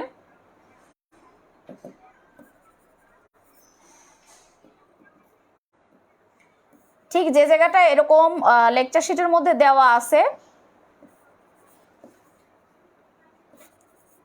অনামে আমিত্রি ম, জাস্ট এরকম লিখে রাখেন। এই রাজধানীগুলোর নাম মুখস্থ করার কোনো দরকার নাই। এবার আমরা চলে আসি, দেখেন বিভাগ ও জেলার সংখ্যা। আচ্ছা, সবচেয়ে বড় বিষয় হচ্ছে সর্বশেষ বিভাগ কোনটা, সর্বশেষ বিভাগের কতটি জেলা রয়েছে, জাস্ট এটা মুখস্থ করবেন। সর্বশেষ জেলার 4টি জেলা রয়েছে, সর্বশেষ বিভাগের 4টি জেলা রয়েছে, এটা মুখস্থ করবেন।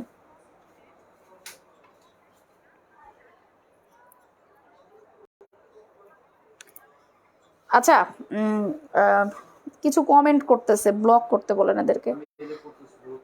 আচ্ছা, বিষয়টা হচ্ছে কি, আমরা আপনাদের ক্লাসটা নিচ্ছি এবং কিছু বিষয় আমরা লক্ষ্য করতেছি।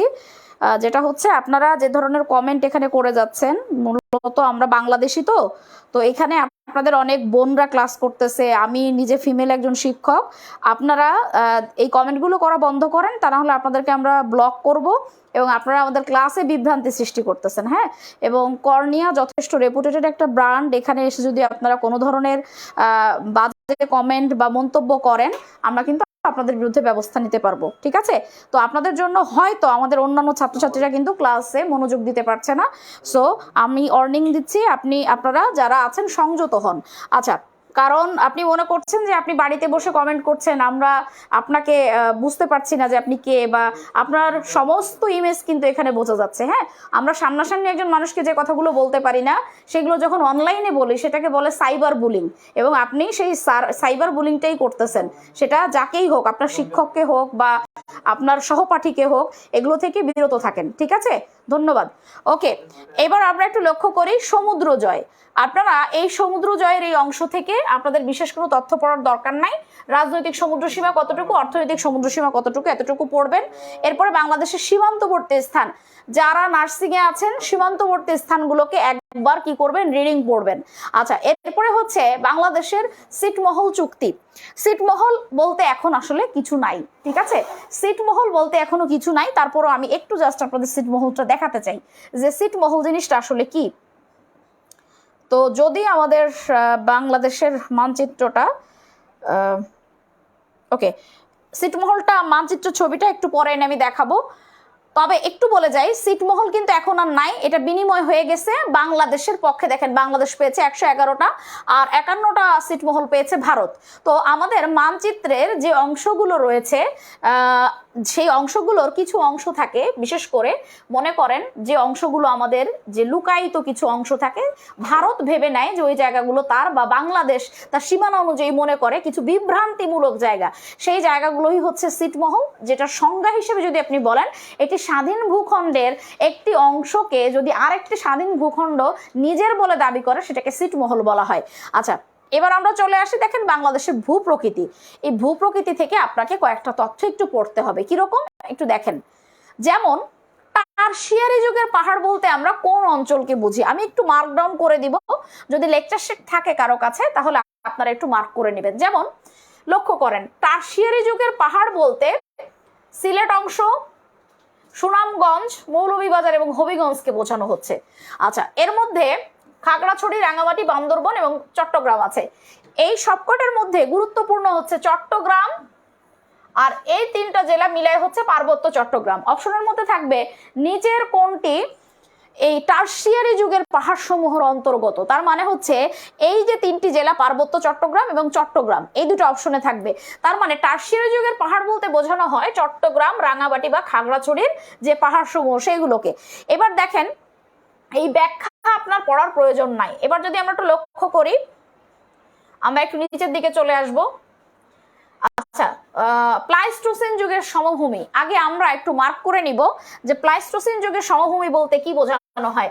লেকচার শিটের মধ্যে ঠিক এই জায়গাটা একটু দাগ দেন, সেটা হচ্ছে ঢাকা ও গাজীপুর এবং ভাওয়ালের গড়। শোনেন, মধুপুর ও ভাওয়ালের গড় মানে এই যে দেখেন, গাজীপুর অঞ্চল হচ্ছে, গাজীপুরকে ভাওয়াল বলা হয়, আর মধুপুর বলা হয় টাঙ্গাইল অঞ্চলকে, ময়মনসিং এবং টাঙ্গাইল অঞ্চলকে। অপশনে থাকবে নিচের কোনটি প্লাইস্টোসিন যুগের সোপান অঞ্চলের অন্তর্গত। তখন আপনার এই অপশনে থাকবে টাঙ্গাইল এবং ময়মনসিং অথবা গাজীপুর, এই তিনটার যে কোনো একটা অপশনে থাকবে, অথবা তিনটাই থাকবে। আচ্ছা, এবার আমরা চলে আসি সাম্প্রতিক কালের প্লাবন সমভূমি। এই অংশ থেকে প্রশ্ন আসে না, তবে সাম্প্রতিক কালের প্লাবন সমভূমি কি একটু খেয়াল করেন। আমাদের নদীমাতৃক দেশ বাংলাদেশ, এবং এই নদীমাতৃক অঞ্চলের যে দক্ষিণ অঞ্চলের যে জায়গাগুলো আপনার নদীমাতৃক বা খাল বিলের যে অংশগুলো রয়েছে, এগুলোকে বলা হয় সাম্প্রতিক কালের প্লাবন সমভূমি। কেন? কারণ প্রতিনিয়তই এই নদ নদীগুলোকে কি করা হচ্ছে, নদ নদীগুলো পরিবর্তন হচ্ছে, কোথাও চর হচ্ছে, নতুন জনপদ হচ্ছে, আবার ভেঙে নতুন করে নদীর জন্ম হচ্ছে। সো এই অংশটুকুকে বলা হয় সাম্প্রতিক কালের প্লাবন সমভূমি, এবং এই সাম্প্রতিক কালের প্লাবন সমভূমি হচ্ছে আমাদের বাকি দুইটা ভূমিরূপেরও অনেক পরে শুরু হয়েছে। এবার আমরা একটু চলে আসি বাংলাদেশের জলবায়ু। আচ্ছা, জলবায়ু থেকে কি পড়বো? প্রথমত বাংলাদেশের উপর দিয়ে কয়েকটি রেখা গেছে, তার মধ্যে অন্যতম হচ্ছে কর্কট ক্রান্তি রেখা। এই কর্কট ক্রান্তি রেখা হচ্ছে পশ্চিম দিকে কি করছে, পূর্ব দিকে গেছে। এই কর্কট ক্রান্তি রেখা প্রশ্ন করবে বাংলাদেশের উপর দিয়ে কোন রেখা চলে গেছে, এবং আরেকটা লাইনকে একটু মার্ক করে নিতে পারেন, সেটা হচ্ছে বাংলাদেশের জলবায়ুকে কোন ধরনের জলবায়ু বলা হয়, সেটা হচ্ছে দেখেন ক্রান্তীয় জলবায়ু বা ক্রান্তীয় মৌসুমী জলবায়ুর দেশ আমাদের, ঠিক আছে। এবার দেখেন শীতলতম মাস, আমাদের সবচেয়ে শীতলতম মাস হচ্ছে জানুয়ারি, সবচেয়ে উষ্ণতম মাস হচ্ছে এপ্রিল। এই তথ্যগুলো যেমন মুখস্থ করবেন, আমি একটু নিচের দিকে চলে যাব। দেখেন উষ্ণতম স্থানটা মুখস্থ করবেন, প্লাস শীতলতম স্থানটা মুখস্থ করবেন। স্পার্সো মোস্ট ইম্পর্টেন্ট, এই স্পার্সো হচ্ছে মহাকাশ গবেষণা কেন্দ্র বা দূর অনুধাবন কেন্দ্র। এটি প্রতিরক্ষা মন্ত্রণালয়ের অধীনে এবং আগারগাঁয়ে অবস্থিত। আচ্ছা, এবার আমরা চলে আসি, দেখেন কৃষি ব্যবস্থা, কৃষি সম্পদ ব্যবস্থা। এখানে কৃষি থেকে আসলে আমরা কি তথ্য পড়বো একটু দেখে নিই লেকচার শিটে কি কি আছে। আচ্ছা, কৃষি থেকে আমি এক কথায় আপনাদেরকে বলছি, যেমন ধান, আমি উদাহরণস্বরূপ বলে দিচ্ছি। মনে করেন এই ধান উৎপাদনে সবচাইতে শীর্ষ জেলা হচ্ছে ময়মনসিংহ, এবং এই ধানের যদি কোনো উন্নত জাত থাকে সেটা মুখস্থ করতে হবে। আবার গম উৎপাদনের শীর্ষ জেলা হচ্ছে ঠাকুরগাঁও, গমের যদি কোনো উন্নত জাত থাকে মুখস্থ করতে হবে। আচ্ছা, চায়ের ইতিহাস পড়তে হবে, মাথায় রাখতে হবে একটি মাত্র পণ্য যার ইতিহাস আছে, এই ইতিহাসগুলো পড়তে হবে। যেমন চা চাষ শুরু হয়েছে কত সালে, চায়ের প্রথম চা বাগান কোথায় করা হয়, এবং বাংলাদেশের সবচেয়ে বেশি চা বাগান রয়েছে কোথায়, এই ইতিহাসগুলোকে চা থেকে শুধুমাত্র মুখস্থ করতে হবে। আর দেখা যাক, এই যে দেখেন এই টপিকটা মোস্ট ইম্পর্টেন্ট, যে কোন জেলায় কোনটা বেশি জন্মে। যেমন তামাক কুষ্টিয়ায়, আলু বগুড়ায়, পাট হচ্ছে ফরিদপুরে, এবং ধান হচ্ছে ময়মনসিংহ, এবং চা তুলা হচ্ছে আপনার মৌলভীবাজার, তুলা হচ্ছে ঝিনাইদহ। খেয়াল করেন এই কোন জেলার শীর্ষে কোন পণ্য বেশি উৎপাদন হয়, এটা কিন্তু আপনার কি হচ্ছে প্রতি বছর এটা কিন্তু চেঞ্জ হয়। আচ্ছা, উন্নত জাত, এই উন্নত জাত কিন্তু আপনাকে পড়তে হবে, একটু লক্ষ্য করেন তার মধ্যে কোনগুলাকে বেশি করে পড়বেন। যেমন উন্নত জাতের সবচেয়ে বেশি পরীক্ষায় আসে ভুট্টা, লেকচার শিটটা যদি থেকে থাকে একটু মার্ক করে নেবেন। ভুট্টা থেকে বেশি তথ্য আসবে, তামাক থেকে আসবে, তুলা থেকে আসবে, আর হচ্ছে বর্তমানে গম এবং আম, কারণ আম উৎপাদনে আমরা প্রচুর কি করেছি, আমরা এখন কিন্তু যেমন একটা নতুন আম আছে গৌরমতি একটা আমের নতুন জাত, কি নাম, গৌরমতি। তো এরপরে দেখেন আমরা একটু চলে আসি কৃষি ভিত্তিক গবেষণা প্রতিষ্ঠান। আচ্ছা, কৃষি ভিত্তিক গবেষণা প্রতিষ্ঠান, আমি কয়েকটা প্রতিষ্ঠানের নাম একটু বলছি, আপনারা কাইন্ডলি যদি একটু মার্ক করে নিতে পারেন যদি লেকচার শিট থাকে। দেখেন নাম্বার 1 সবচাইতে নার্সিং এর জন্য কিছু গুরুত্বপূর্ণ আছে, ধান গবেষণা ইনস্টিটিউট, কৃষি গবেষণা ইনস্টিটিউট, নদী গবেষণা ইনস্টিটিউট, আর হচ্ছে আম গবেষণা ইনস্টিটিউট, আর হচ্ছে মশলা গবেষণা ইনস্টিটিউট এবং রেশম গবেষণা ইনস্টিটিউট। এগুলো থেকে প্রশ্ন বেশি হয়। আর বন গবেষণা ইনস্টিটিউটটা আমাদের বনজ সম্পদের মধ্যে এমনিতেই থাকে, এজন্য এখানে আমি আর দিলাম না। এবার আমরা চলে আসি একটু পরবর্তী পৃষ্ঠায়, দেখি বনজ সম্পদের মধ্যে কি আছে। আচ্ছা, যারা নার্সিং এ ভালো করতে চান এই লেকচার শিটের বনজ সম্পদের যে অংশটুকু আছে এই অংশটুকুকে ফুলফিল মুখস্থ করেন, তাহলে প্রশ্ন কমন পাওয়া যায়।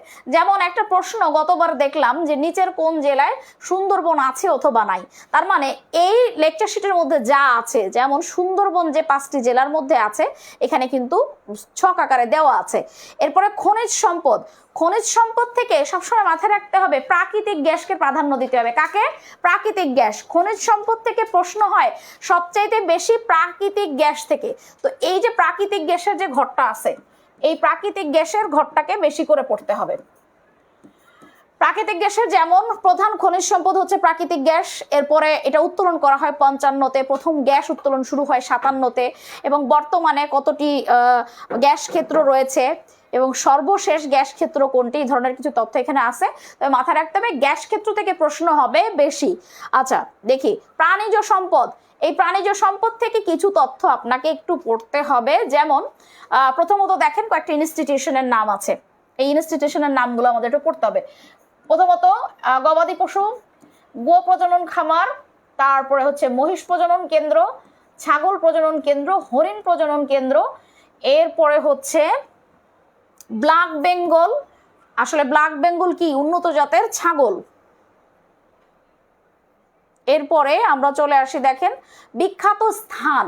তো বিখ্যাত স্থানে আসলে এইখানে যেগুলো আছে এইটার বাইরেও ছক আকারে আমাদের অন্য লেকচার শিটে আছে, এই জন্য এখানে আমি গুরুত্ব দিব না। তো আমি এইখানে যেমন ধরেন বাংলাদেশের স্থাপত্য এবং স্থপতি কোন ভাবে পড়বেন, দেখেন প্রথমত বিশ্ববিদ্যালয়গুলোতে কোন ভাস্কর্য আছে, বিশ্ববিদ্যালয়গুলোতে কোন ভাস্কর্য আছে সেটাকে কি করবেন, একটু ওভারঅল খেয়াল করবেন। যেমন ধরেন আমাদের যদি লক্ষ্য করি, এখানে এই যে রাজু ভাস্কর্য বিরোধী, এটা ঢাকা ইউনিভার্সিটিতে আছে। এরপর যদি আপনি লক্ষ্য করেন আমরা সাবাস বাংলাদেশ, নিতুন কুণ্ডু রাজশাহী বিশ্ববিদ্যালয়। আচ্ছা, এরপরে হচ্ছে দেখেন তিন নেতার বাজার, এটা ঢাবির কার্জন হলের পাশে। আচ্ছা, এরপরে যদি আপনি লক্ষ্য করেন দোয়েল চত্বর ঢাকা ইউনিভার্সিটির মধ্যে, অমর একুশে জাহাঙ্গীরনগর বিশ্ববিদ্যালয়, সংসপ্তক জাহাঙ্গীরনগর বিশ্ববিদ্যালয়। আচ্ছা, এরপরে দেখেন মুক্ত বাংলা, মুক্ত বাংলা হচ্ছে কোথায়, ইসলামী বিশ্ববিদ্যালয়। আচ্ছা, এরপরে আমরা চলে আসি ইউনিভার্সিটির গুলোকে, আমি আবার বলছি দেখেন এখানে কিছু আছে, স্বপার্জিত স্বাধীনতা, অপরাজেয় বাংলা। ইউনিভার্সিটির মধ্যে বিভিন্ন ইউনিভার্সিটিতে যে ভাস্কর্যগুলো আছে এগুলো কিন্তু পরীক্ষায় বেশি আসবে, নোট নিয়ে রাখেন। ইউনিভার্সিটিতে যে ভাস্কর্যগুলো আছে এখান থেকে প্রশ্ন বেশি আসবে। আচ্ছা, 1 নম্বর লেকচার শিটটা আমরা কমপ্লিট করলাম, মোটামুটি আপনি বুঝতে পারলেন যে কোন কোন অংশ থেকে আমাদের প্রশ্ন কমন পড়বে। এবার আমরা একটু চলে যাব 2 নাম্বার লেকচার শিটে। আচ্ছা, 2 নম্বর লেকচার শিটে হচ্ছে আমাদের পৃথিবী পরিচিতি। তো আসেন পৃথিবী পরিচিতি পড়ার আগে প্রথমত আমরা যে কাজটা করব, এশিয়া মহাদেশ পরিচিতি সম্পর্কে আমরা কতটুকু জানি। আচ্ছা আপু, সালগুলো কতটা গুরুত্বপূর্ণ? আপু, আপনাদের কমেন্টগুলো আমি এখন 2-3 মিনিট ধরে পড়বো। সবার উদ্দেশ্যে একটা কথা বলি, সেটা হচ্ছে যে আপনারা যারা নার্সিংয়ের প্রিপারেশন নিচ্ছেন সবসময় মাথায় রাখবেন মুক্তিযুদ্ধ অংশের সালগুলো আপনাদের জন্য গুরুত্ব। 52 থেকে 75-এর আগ পর্যন্ত যে সালগুলো আছে, 1952 থেকে 75-এর আগ পর্যন্ত যে সালগুলো আছে এই সালগুলো আপনাদের জন্য গুরুত্বপূর্ণ। আর যখন আপনি বাংলা সাহিত্য বা বাংলা পড়বেন তখন দেখবেন কি বাংলা সাহিত্যের যেসব কবি সাহিত্যিকরা আছে তাদের জন্ম মৃত্যু আপনাদের জন্য খুব গুরুত্বপূর্ণ। আচ্ছা আচ্ছা, নিশাদ জাহান, হ্যাঁ মিরপুরে অবশ্যই আসবো আপু, আপনার ক্লাস পাইনি, চেষ্টা করবো আপু যাতে আপনাদের ক্লাসগুলো আমি নিতে পারি। এবং আমরা কারো কোনো প্রয়োজনীয় কমেন্ট থাকলে করতে পারেন, কিন্তু আসলে আপনাদের যে অবস্থা আমরা তো কমেন্ট পড়তেই ভয় পাচ্ছি। আসলে এই জামানায় এই ধরনের মানুষ এখনো আছে, আমি এটা ভাবতেও আমার খারাপ লাগে। যাই হোক, যাদের প্রবলেম আছে তারা প্লিজ কমেন্ট করেন, কমেন্ট করলে আমরা বুঝতে পারি যে আপনাদের সমস্যাগুলো কোথায়। আচ্ছা দেখেন, আসলে এর প্রত্যেকটা লেকচার শিট, আসলে 3টা লেকচার শিট একটা ক্লাসে সলভ করা সম্ভব না। আজকে আমরা চেষ্টা করব 2টা বা যে পর্যন্ত পারবো আমরা নেক্সট ক্লাসে এটা আবার সলভ করব। দেখেন এই পৃষ্ঠাটায় পৃথিবী পরিচিতি, এই যে একটা বক্স দেখতে পাচ্ছেন, এই বক্সটা আপনার জন্য খুব গুরুত্বপূর্ণ, খেয়াল করেন। যেমন মহাদেশ, এশিয়া মহাদেশের স্বাধীন দেশের সংখ্যাটা আপনি মুখস্থ করবেন কারণ আপনি এশিয়া মহাদেশে বসবাস করেন। আয়তনে এবং জনসংখ্যায় বড় দেশ হচ্ছে চীন, আয়তনে ছোট দেশ মালদ্বীপ, জনসংখ্যায় ছোট দেশ মালদ্বীপ। এবার যদি আমরা একটু লক্ষ্য করি, আমরা ইউরোপ মহাদেশকে একটু গুরুত্ব দিব, ঠিক আছে। ইউরোপ মহাদেশের আয়তনে বড় দেশ হচ্ছে রাশিয়া, এবং এই রাশিয়া পৃথিবীরও বড় দেশ। আচ্ছা, জনসংখ্যায় হচ্ছে রাশিয়া। এরপর যদি লক্ষ্য করি আমরা যেখানে যুক্তরাষ্ট্র আছে এটাকে একটু গুরুত্ব দিব। উত্তর আমেরিকায় আয়তনে বড় দেশ হচ্ছে কানাডা এবং জনসংখ্যায় বড় দেশ হচ্ছে যুক্তরাষ্ট্র। আচ্ছা, এই যে কয়টা মার্ক আমি করলাম এই কয়টা আপনার জন্য খুব গুরুত্বপূর্ণ। এবং মনে রাখবেন পৃথিবীর সবচাইতে ছোট দেশ হচ্ছে এই ভ্যাটিকান সিটি, এটা আপনার জন্য গুরুত্বপূর্ণ। এবং আপনার এশিয়া মহাদেশের সবচেয়ে দেশ আয়তনে হচ্ছে মালদ্বীপ। এই তথ্যগুলো আপনি মাথায় রাখবেন। এবার আমরা পরবর্তী পৃষ্ঠায় আসি। দেখেন পৃথিবী সম্পর্কে কিছু তথ্য, এখানে ইউরোপ সম্পর্কে কিছু তথ্য আছে, আফ্রিকা সম্পর্কে কিছু তথ্য আছে, আপনি একবার রিডিং পড়ে নেবেন। চলে আসি পরবর্তীতে কিছু ব্যাখ্যা আছে। আচ্ছা এখানে একটু বলে রাখি, প্রশান্ত মহাসাগর, প্রশান্ত মহাসাগর থেকে দেখেন আয়তন এবং গভীরতায় বৃহত্তম, এই একটা লাইন যদি আপনি পড়েন তাহলে আপনি মোটামুটি পরীক্ষায় প্রশ্ন কমন পাবেন। আমাদের সবচেয়ে বড় মহাসাগর হচ্ছে প্রশান্ত মহাসাগর আয়তন এবং গভীরতায়। আচ্ছা দ্বিতীয়, মনে রাখবেন যা কিছু প্রথম এটা আপনার গুরুত্বপূর্ণ, দ্বিতীয় কোনো বিষয় কিন্তু আপনার পরীক্ষায় আসবে না, ঠিক আছে। আচ্ছা এবার দেখেন এখানে আমাদের লাস্ট যে দক্ষিণ মহাসাগর হচ্ছে সবচাইতে মানে ছোট, আচ্ছা এখানে উত্তর মহাসাগর, এটা শেষে দিলে ভালো হতো, উত্তর মহাসাগর রাইট, আয়তনে সবচেয়ে ছোট, গভীরতায় ছোট, তার মানে সবচেয়ে বড় সবচেয়ে ছোট, এই দুইটাকে আমরা কি করব, বেশি গুরুত্ব দিব। আচ্ছা আরেকটা হচ্ছে প্রশান্ত মহাসাগরের মধ্যে পৃথিবীর সবচাইতে গভীরতম জায়গা, সেটা হচ্ছে মারিয়ানা ট্রেঞ্চ, সবচাইতে গভীরতম জায়গা মারিয়ানা ট্রেঞ্চ। আচ্ছা পৃথিবীর বিভিন্ন অঞ্চল পরিচিতি, আচ্ছা এই অঞ্চল পরিচিতি থেকে এখানে বিখ্যাত কিছু অঞ্চল আছে, তো আসলে আমরা পড়াটাকে কোন দিকে নিব একটু দেখে নিই। আচ্ছা স্ক্যান্ডিনেভিয়ান রাষ্ট্র এবং বাল্টিক রাষ্ট্র, স্ক্যান্ডিনেভিয়ান এই অঞ্চলটা হচ্ছে কোথায় বলেন তো, ইউরোপে, আর এই বাল্টিক হচ্ছে এটাও ইউরোপ মহাদেশে। এইবার এই স্ক্যান্ডিনেভিয়ান দেশকে আপনারা কিভাবে মনে রাখতে পারবেন জানেন, লিখবেন ফিডে আসুন, ফিডে আসুন। স্ক্যান্ডিনেভিয়া হচ্ছে একটি উপদ্বীপ, এই স্ক্যান্ডিনেভিয়া হচ্ছে একটি উপদ্বীপ, তো এই উপদ্বীপে যে রাষ্ট্রগুলো আছে তাদেরকে বলা হয় স্ক্যান্ডিনেভিয়ান রাষ্ট্র। কিভাবে মনে রাখবেন, ফিডে আসুন, এই ফিতে হচ্ছে ফিনল্যান্ড, এই ফিতে হচ্ছে ফিনল্যান্ড, ডেতে হচ্ছে ডেনমার্ক, আচ্ছা আতে হচ্ছে আইসল্যান্ড, আচ্ছা এরপরে হচ্ছে সুতে হচ্ছে সুইডেন, এবং নতে হচ্ছে নরওয়ে।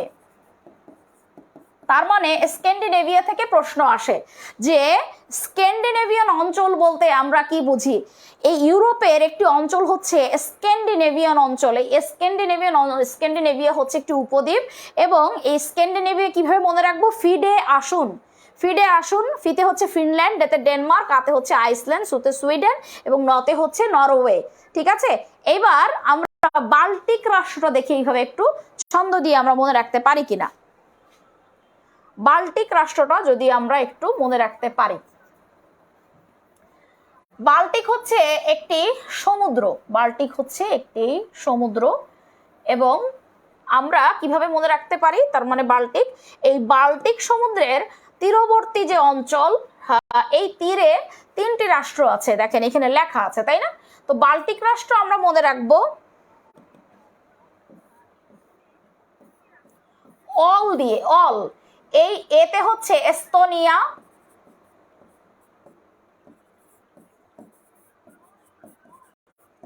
এবং এলতে হচ্ছে লাটভিয়া, আর একটা এলতে হচ্ছে লিথুনিয়া। তাহলে আমরা বুঝতে পারলাম এখানে কি আছে, স্ক্যান্ডিনেভিয়ান অঞ্চল, এই এতে হচ্ছে এস্তোনিয়া, এলতে লাটভিয়া, আর একটা এলতে হচ্ছে লিথুনিয়া। এবার খেয়াল করেন, আমরা যদি একটু লক্ষ্য করি এখানে আর কোন বিশেষ অঞ্চলগুলো পড়বেন, যেমন এখানে অনেক কিছুই আছে, যেমন মেলানেশিয়া, পলিনেশিয়া, এইগুলো আপনার পরীক্ষায় আসবে না, যেগুলো আসবে সেগুলো নিয়ে আমি একটু কথা বলবো। যেমন 7 সিস্টার্স আমি অলরেডি পড়াইছি, গোল্ডেন ট্রায়াঙ্গেল, মিয়ানমার, থাইল্যান্ড এবং লাওস। আচ্ছা দেখেন এই গোল্ডেন ট্রায়াঙ্গেল কিভাবে মনে রাখবেন, গোল্ডেন ট্রায়াঙ্গেল হচ্ছে এই যে 3টা দেশ, এই 3টা দেশের সীমান্তে এরা আফিম বা আফিম জাতীয় মাদক উৎপাদন করে। আপনি লিখে রাখবেন MLT, এই এমতে হচ্ছে আপনার মিয়ানমার, এলতে হচ্ছে লাওস, আর এই টিতে হচ্ছে থাইল্যান্ড। তার মানে হচ্ছে MLT যদি আমি মনে রাখি তাহলে কি করতে পারবো, গোল্ডেন ট্রায়াঙ্গেল মুখস্থ রাখতে পারবো। আচ্ছা এই ট্রায়াঙ্গেল শব্দের অর্থ কি, ত্রিভুজ আকৃতির একটা জায়গা, তার মানে হচ্ছে MLT এই 3টি দেশের মায়ানমার, থাইল্যান্ড এবং লাওস সীমান্তে আফিম উৎপাদনকারী অঞ্চল, তাই না।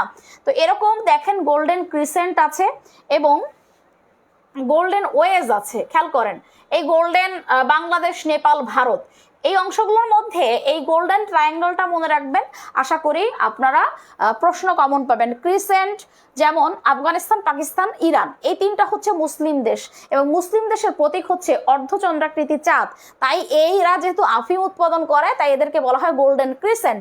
গোল্ডেন ওয়েজ বাংলাদেশ, নেপাল এবং ভারত, এই 3টা দেশের সীমান্তে মাদক পাচার ও চোরাচালানের জন্য বিখ্যাত পথ বা ওয়ে। এবার দেখেন গোল্ডেন ভিলেজ, এই 26টি গ্রাম এরা গাঁজা উৎপাদন করে, এই জন্য বিখ্যাত বলা যাবে না, কুখ্যাত হয়ে আছে। আচ্ছা, ইন্দোচীন, এই ইন্দোচীনকে আমরা একটু টেকনিক লিখতে পারি, কারণ ইন্দোচীন থেকে প্রশ্ন আসে। ইন্দোচীন বলয় মানে এই চীনের চারপাশে কয়েকটা রাষ্ট্র আছে, 3টা রাষ্ট্র আছে। তো আমরা এখানে লিখব ভিএলসি।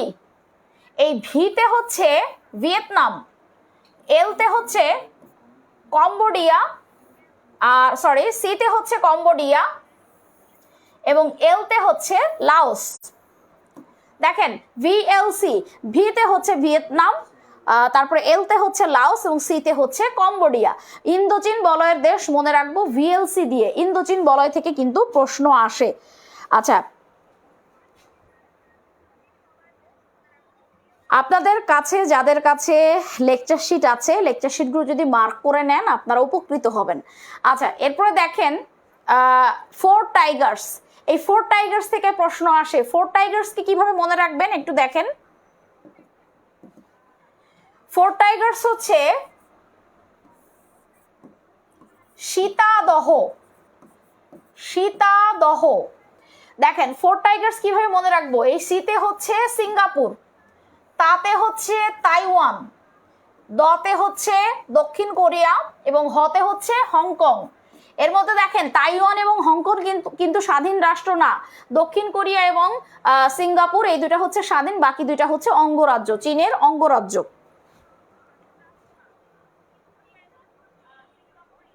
সীতাদহ লিখে রাখেন, সীতাদহ আপনি মনে রাখতে পারবেন। শোনেন, যেগুলো গুরুত্বপূর্ণ সেগুলোই কিন্তু আমরা কি করতেছি, আপনাকে টেকনিক লেখায় দিচ্ছি বা আমরা টেকনিক লেখায় থাকি। এবার দক্ষিণ এশিয়ার 8টি রাষ্ট্র কেমনে মনে রাখতে পারেন এই 8টি রাষ্ট্রের নাম। দক্ষিণ এশিয়ার 8টি রাষ্ট্র, যেমন আপনি প্রথমত এই 8টি দেশ, এখানে অনেকেই আছে যে আমি যদি একবারে এই বোর্ডটা মুছে দিয়ে তাকে লিখতে বলি যে দক্ষিণ এশিয়ায় কয়টা দেশ আছে আপনি লিখেন, আমি জানি আপনি পারবেন না, কারণ এটা ক্লাস 3 পড়াশোনা হইলেও আপনি এটা পড়েন না। আচ্ছা, তাদের জন্য হচ্ছে নিপা এমবিবিএস পড়ে, নিপা এমবিবিএস পড়ে।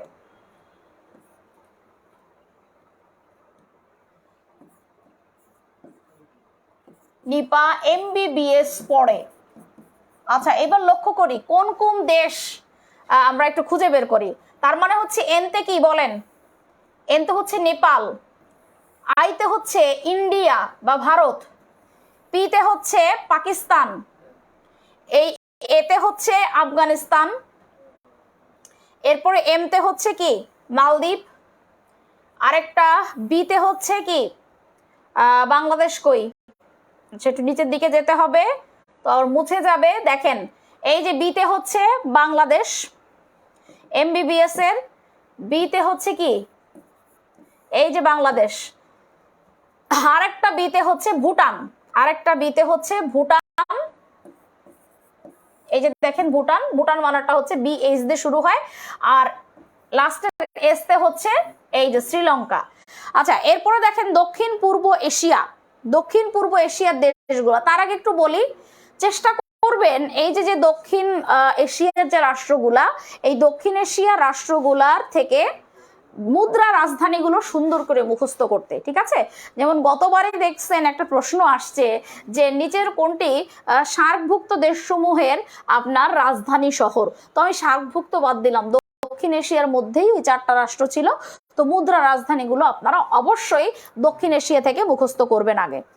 আচ্ছা, দক্ষিণ পূর্ব এশিয়া, এই দক্ষিণ পূর্ব এশিয়ার যে দেশগুলো আছে আপনারা জানেন এই দেশগুলো হচ্ছে সব আপনার আসিয়ানের সদস্য, এবং এই রাষ্ট্রগুলোর মধ্যে শুধুমাত্র পূর্ব তিমুর নামে একটি রাষ্ট্র আছে যে কিনা আসিয়ানের সদস্য নয়। তো এখানে যাদের আনকমন মুদ্রা আছে সেখান থেকে পড়বেন দূরপ্রাচ্যের দেশ। এই দূরপ্রাচ্যের দেশ হচ্ছে, প্রাচ্য মানে হচ্ছে পূর্ব দিক, পূর্ব দিকে যে রাষ্ট্রগুলো রয়েছে তাদেরকে বলা হয় দূরপ্রাচ্যের দেশ।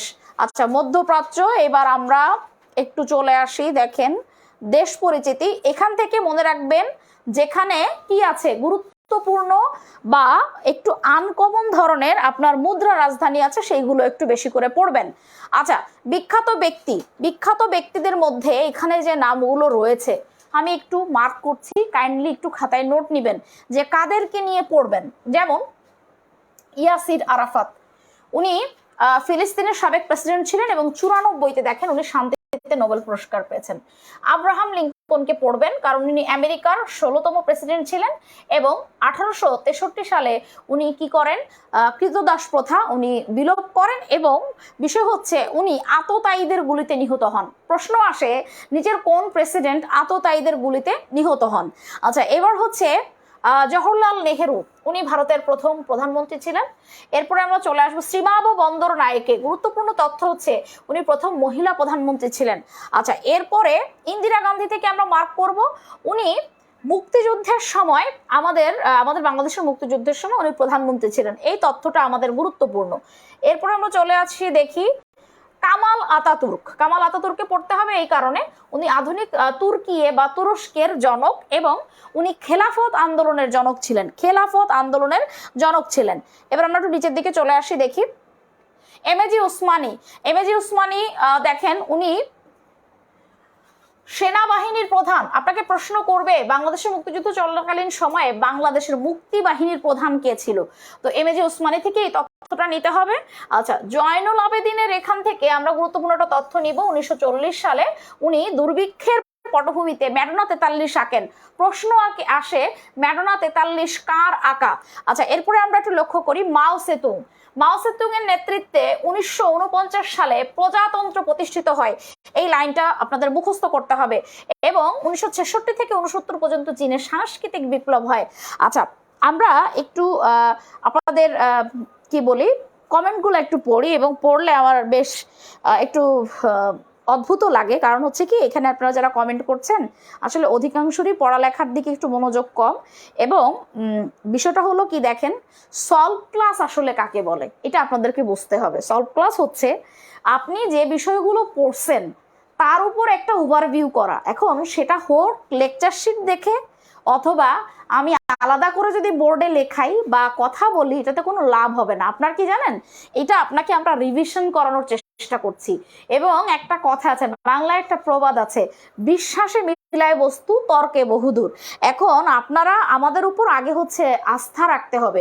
গতবার আমাদের এই প্রতিষ্ঠান থেকে যারা নার্সিংয়ে চান্স পেয়েছে তারা কিন্তু আমাদের উপর পূর্ণ আস্থা রেখেছে এবং আমাদের কর্নিয়ার সবচেয়ে বড় শক্তি হচ্ছে তার স্ট্রং টিচার্স প্যানেল, ঠিক আছে। এবং আপনারা যদি টিচারদের প্রতি সম্মান না রাখেন তাহলে কিন্তু মহাবিপদ। এবং ক্লাসগুলা আপনাদের কি করতে হবে, আপনাদের একটু মনোযোগ সহকারে করতে হবে। শুভ বিশ্বাস দিদি গোপালগঞ্জ আসবেন কবে? ভাই যদি সুস্থ থাকি তাহলে আগামীকালই গোপালগঞ্জে পৌঁছে যাব। এবং আপনারা একটু যে কথাটা বলতে চাচ্ছি একটু লক্ষ্য করে শোনেন। আমরা এই যে সলভ ক্লাসগুলো করাচ্ছি এটার মানে হচ্ছে একটা লেকচার শিটের সমস্ত অংশ প্রিপেয়ার করে আপনি কিন্তু পরীক্ষার হলে যেতে পারবেন না। আপনাকে কিছু কিছু বিশেষ জিনিস, যেমন মনে করেন আমি এখানে কিছু জায়গায় হাইলাইট করতেছি, তার মানে হচ্ছে এই জায়গাগুলো আপনাকে মুখস্থ করতে হবে। তো এইটা যদি আপনি প্রয়োজন বোধ না করেন তাহলে অবশ্যই বুঝতে হবে, কারণ আপনাদের এই সময়টা হচ্ছে একটা সাজেশন গুছিয়ে নিতে হবে। এটা যদি আপনারা প্রয়োজন বোধ না করেন তাহলে আমি অবশ্যই বুঝবো প্রিপারেশনে আপনাদের মনোযোগ নাই। আচ্ছা, সিনহা শিলা মিরপুরে আসবেন কবে? আপু অবশ্যই দোয়া করবেন আমার জন্য, মাস্ট বি আসবো। এবং আপনাদের সমস্যা যেখানে আছে নোট করে রাখবেন। আমি যখনই ক্লাসে যাব, আশা করি আমরা যখন এখন অনলাইনে ক্লাস নিচ্ছি, আমি এটুকু বলতে পারি যে অনলাইন থেকে যখন আমরা অফলাইনে ক্লাস নিব আপনাদেরকে আরও ভালোভাবে সামনে থেকে আমরা কথা বলতে পারবো, আপনাদের সমস্যাগুলো শুনতে পারবো। এবং একটা কথা বলি, আজকে আপনি মূল্যহীন একজন মানুষ, কিন্তু আপনি যখন নার্সিংয়ে চান্স পাবেন অথবা আপনি যখন বিশ্ববিদ্যালয়ে চান্স পাবেন, আপনি কিন্তু আপনার পরিবার এবং আপনার সমাজের জন্য আপনি কিন্তু একজন গুরুত্বপূর্ণ মানুষ। তো এই সময়টাকে অবহেলার সাথে নষ্ট করবেন না। এবং আপনারা যারা আজকে আমাদের ক্লাসটা করতেছেন আপনারা বুঝতেই পেরেছেন যে আমাদের কর্নিয়ার তরফ থেকে অনলাইনে এখন নতুন করে একটি কোর্স শুরু হয়েছে এবং এই কোর্সে আপনারা আজকে যারা যারা আছেন, যারা ভর্তি হন নাই, আপনারা ভর্তি হন। এবং সম্ভবত আপনারা আমাদের এই কোর্সটিতে ভর্তি হলে আপনারা লেকচার শিট প্লাস গাইড বইগুলো কিন্তু আপনারা ফ্রি পেয়ে যাবেন। এবং আপনারা যারা অলরেডি আমাদের স্টুডেন্ট ভর্তিকৃত আছেন তাদেরকেও বলছি, আপনাদের যারা ফ্রেন্ড আছে বা আপনাদের যারা আশেপাশে বন্ধুবান্ধব সবাইকে বলে দিবেন বা আমাদের এই ক্লাসগুলোকে একটু শেয়ার করে দিবেন, তাহলে আমাদের এই ক্লাসগুলো আরও যাতে সবাই দেখতে পারে। আচ্ছা, এখানে আরেকটু বলি, অনেকেই এত সময় আমি পড়াইছি, আসলে আমি খুবই কড়া একজন শিক্ষক। আমি কিছুই বলি নাই। আমি জাস্ট দেখলাম যে আসলে আপনাদের আমাদের জেনারেশন বাই জেনারেশন আমাদের রুচির কত অবক্ষয় হচ্ছে। দেখেন, আসলে অনলাইন ক্লাসের কিছু সিস্টেম আছে। অনলাইনে আমরা অফলাইনে যেভাবে ক্লাস নিতে পারি অনলাইনে সেভাবে নেওয়া যায় না। তো আপনারা যারা অফলাইনে আছেন আপনারা আমাদের অনলাইনে চলে আসেন, মানে অনলাইনে যারা আছেন অফলাইনে আসেন, তাহলে আমাদের কর্তৃপক্ষরাও খুশি হবে, আমরাও খুশি হব। তো আপনারা যদি বাসায় বসে ক্লাস করতে চান তাহলে অবশ্যই আমাদের পিডিএফ দেখাতে হবে, যেটা আমাদের প্রতিটা ক্লাসে হয়ে থাকে। বুঝলাম যে এটাতে আপনাদের একটু প্রবলেম আছে, এবং এই ক্লাস লেকচারগুলো যদি এখানে না থাকে তাহলে আপনাদের বোঝানো আসলে কতটা কঠিন। আপনাদেরকে করোনাকালীন সময় 2 বছর আগে ফিরাই নিয়ে যেতে হবে, যখন আমাদের এই ডিজিটাল বোর্ডগুলো ছিল না। আমরা ইউসিসি বলেন, আমি ইউসিসির সিনিয়র শিক্ষক, আমরা সামনে 3-4টা লাইট দিয়ে আমরা পিছনে একটা বোর্ডে ক্লাস নিতাম। সেই জায়গাটায় করণীয় আপনাদের জন্য এত ভালো ব্যবস্থা করেছে, তারপরেও আপনারা সন্তুষ্ট না। তো একটা জিনিস মনে রাখবেন, আগে সন্তুষ্ট হতে শিখতে হবে এবং নিজের আত্মসমালোচনা করা শিখতে হবে অন্যের সমালোচনা করার আগে। এবং আপনাদের দোয়া করি যে এই যে আপনারা যারা এখানে খুব উল্টা পাল্টা আজে বাজে কমেন্ট করেন, উপরওয়ালা আপনাদেরকে সুবুদ্ধি দিক, শুভবুদ্ধি দিক, এবং আপনি যে ব্যবহারগুলো করেন এটা আপনার পরিবারের পরিচয় দেয়, আপনার বাবা মা আপনাকে কেমন শিক্ষা দিয়েছে সেটারও পরিচয় কিন্তু দেয়। সো নেক্সটে যখন আপনারা এই ক্লাসগুলোতে আসবেন খুবই সতর্ক এবং সমাধান, মানে একদম সতর্ক হয়ে ক্লাসে আসবেন, তা না হলে আমাদের কর্তৃপক্ষ কিন্তু আপনাদের বিরুদ্ধে ব্যবস্থা নেবে। ধন্যবাদ সকলকে। এবার একটু দেখেন আমাদের এখানে আরো কিছু বিষয় আছে, আমরা একটু মার্ক করে নেই। যেমন ধরেন রাজা রামমোহন রায়। রাজা রামমোহন রায় থেকে প্রশ্ন আসে। রাজা রামমোহন রায় উনি দেখেন বলা হচ্ছে উনি ব্রাহ্ম সমাজের প্রবর্তক এবং উনি সতীদাহ প্রথা বিলোপ করেন। তবে একটা মজার বিষয় হচ্ছে উনি সতীদাহ প্রথা বিলোপে উনি কি করেন, উনি কিন্তু আন্দোলন করেন এবং উনি সহযোগিতা করেন, কিন্তু আইন পাশ কিন্তু উনি করেন না।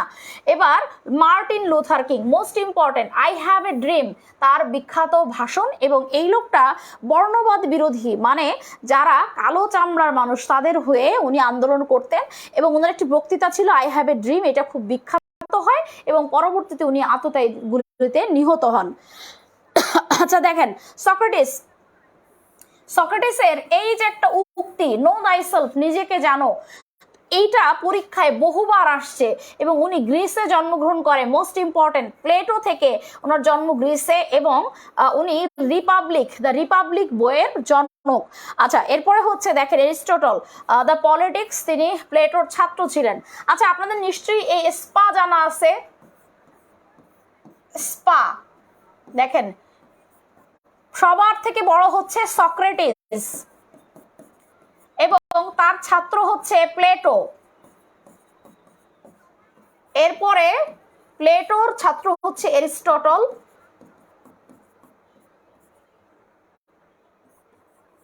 এবং এরিস্টটলের ছাত্র হচ্ছে আলেকজান্ডার। তার মানে হচ্ছে আমরা যদি একটু স্পা মনে রাখি, এতে সক্রেটিস, প্লেটো, এতে এরিস্টটল, আর একটা এতে হচ্ছে আলেকজান্ডার। এখন দেখেন এই তিনজন কিন্তু কি ছিল, এই তিনজন কিন্তু দার্শনিক ছিলেন।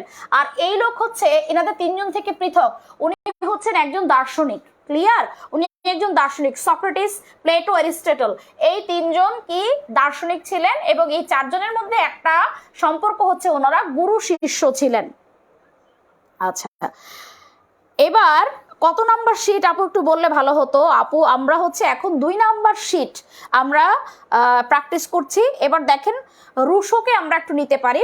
যারা আর্টসে পড়েছেন জানেন রুশো হচ্ছে ফরাসি বিপ্লবের স্লোগানের জনক, বা রুশোকে আমরা ফরাসি বিপ্লবের জনকই বলি। কার্ল মার্কস হচ্ছে সমাজতন্ত্রের জনক।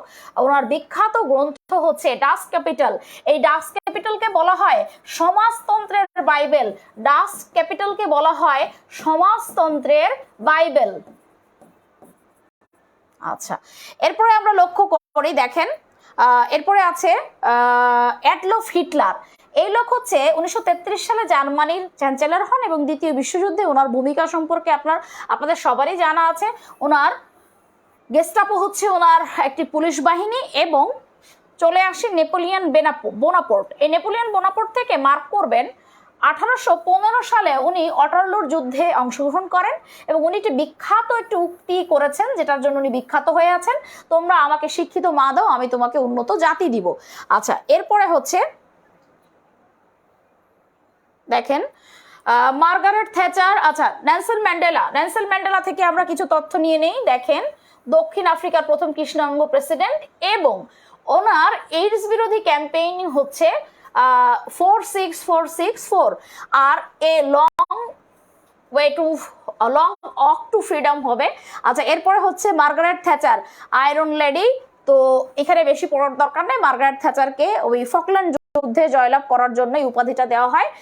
এরপর হচ্ছে এপিজে আব্দুল কালাম আজাদের দুইটা বই সবসময় মনে রাখার চেষ্টা করবেন, wings of fire, missile man. আর উইনস্টন চার্চিল, এই লোক দ্বিতীয় বিশ্বযুদ্ধকাল চলাকালীন সময় ব্রিটেনের প্রধানমন্ত্রী ছিলেন। এই লোক রাজনীতিবিদ হওয়া সত্ত্বেও এক নোবেল পুরস্কার লাভ করেন। রাজনীতিবিদ হওয়া সত্ত্বেও কেন? কারণ হচ্ছে উনি দ্বিতীয় বিশ্বযুদ্ধের ভয়াবহতা দেখে একটা বই লেখেন। সেই বইয়ের নাম হচ্ছে দি সেকেন্ড ওয়ার্ল্ড ওয়ার। এই সেকেন্ড ওয়ার্ল্ড ওয়ার বইয়ের জন্য উনি কি করেন, একজন রাজনীতিবিদ হওয়া সত্ত্বেও উনি নোবেল পুরস্কার লাভ করেন। এবং উইনস্টন চার্চিল দ্বিতীয় বিশ্বযুদ্ধ চলাকালীন সময়ে ব্রিটেনের প্রধানমন্ত্রী ছিলেন। আচ্ছা এরপরে আমরা এখান থেকে উইলিয়াম শেক্সপিয়ারের জাস্ট মার্ক করে নিব, ইংল্যান্ডের শ্রেষ্ঠ কবি। এখান থেকে দেখেন ফিদেল কাস্ট্রো, এই ফিদেল কাস্ট্রো হচ্ছে কিউবান নেতা ছিলেন। আপনারা চে গেভারার নাম শুনছেন তাই না? এই যে চে গেভারা, এই লোকের জন্ম আর্জেন্টিনায় হলেও ইনি হচ্ছে এই ফিদেল কাস্ট্রোর সহযোগী ছিলেন। ফিদেল কাস্ট্রোর সাথে চে গেভারার একটা সম্পর্ক হচ্ছে, চে গেভারা আর্জেন্টিনায় জন্মগ্রহণ করলেও এই যে কিউবায় সমাজতন্ত্র প্রতিষ্ঠার জন্য উনি অনেক আন্দোলন করে গেছেন। মহাত্মা গান্ধী থেকে পড়বেন, ওনার প্রকৃত নাম হচ্ছে মোহনদাস করমচাঁদ গান্ধী এবং ওনাকে মাহাত্মা উপাধি দেন রবীন্দ্রনাথ ঠাকুর। আচ্ছা এরপর হচ্ছে মার্টিন লুথার কিং আমরা নিয়েছি। এখান থেকে আমরা মাও সেতুংকেও আমরা এর আগে পেয়েছি, এজন্য আর নিব না। এবার চলে আসবো কতিপয় বিখ্যাত স্থান।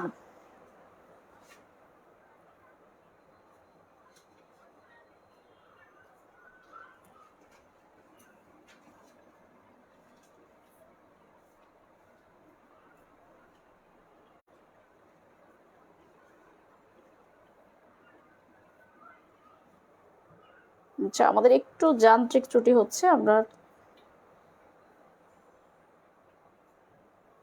ওকে। দেখেন বিশ্বের কতিপয় বিখ্যাত স্থান ও অবস্থান, এই বিখ্যাত স্থান থেকে আমরা প্রায় দেখি আমাদের 2-1 নম্বর আসে। তো এই বিখ্যাত স্থানগুলো থেকে একটু খেয়াল করেন, যেমন হোয়াইট হল লক্ষ্য করেন, সরি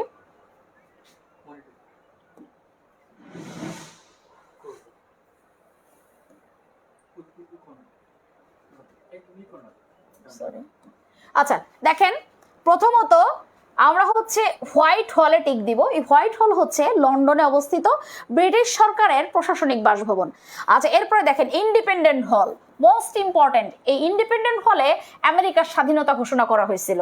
গ্রেট হল, এই গ্রেট হল হচ্ছে চীনে অবস্থিত প্রেসিডেন্টের কার্যালয়। গ্রেট ওয়াল হচ্ছে চীনে অবস্থিত চীনের মহাপ্রাচীর। এই যে যেগুলোতে আমি মার্ক করছি এগুলো আপনাদের জন্য মোস্ট ইম্পর্টেন্ট। ব্লু হাউস হচ্ছে দক্ষিণ কোরিয়ার প্রেসিডেন্টের বাসভবন। ইন্ডিয়া হাউস, এটা হচ্ছে লন্ডনে ভারতীয় হাই কমিশনার হল। আচ্ছা এরপরে দেখেন একটু নিচের দিকে আসি,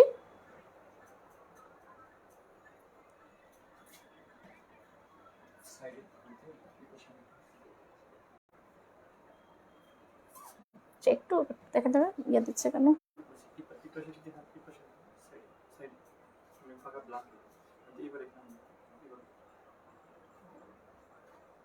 দেখেন তো আপনি। আচ্ছা আমরা একটু জাস্ট 1 মিনিট টাইম নিচ্ছি, আমাদের পেজটা একটু মুভ হচ্ছে না। ভিতরে আছে কিনা কেউ দেখেন তো। Okay thank you.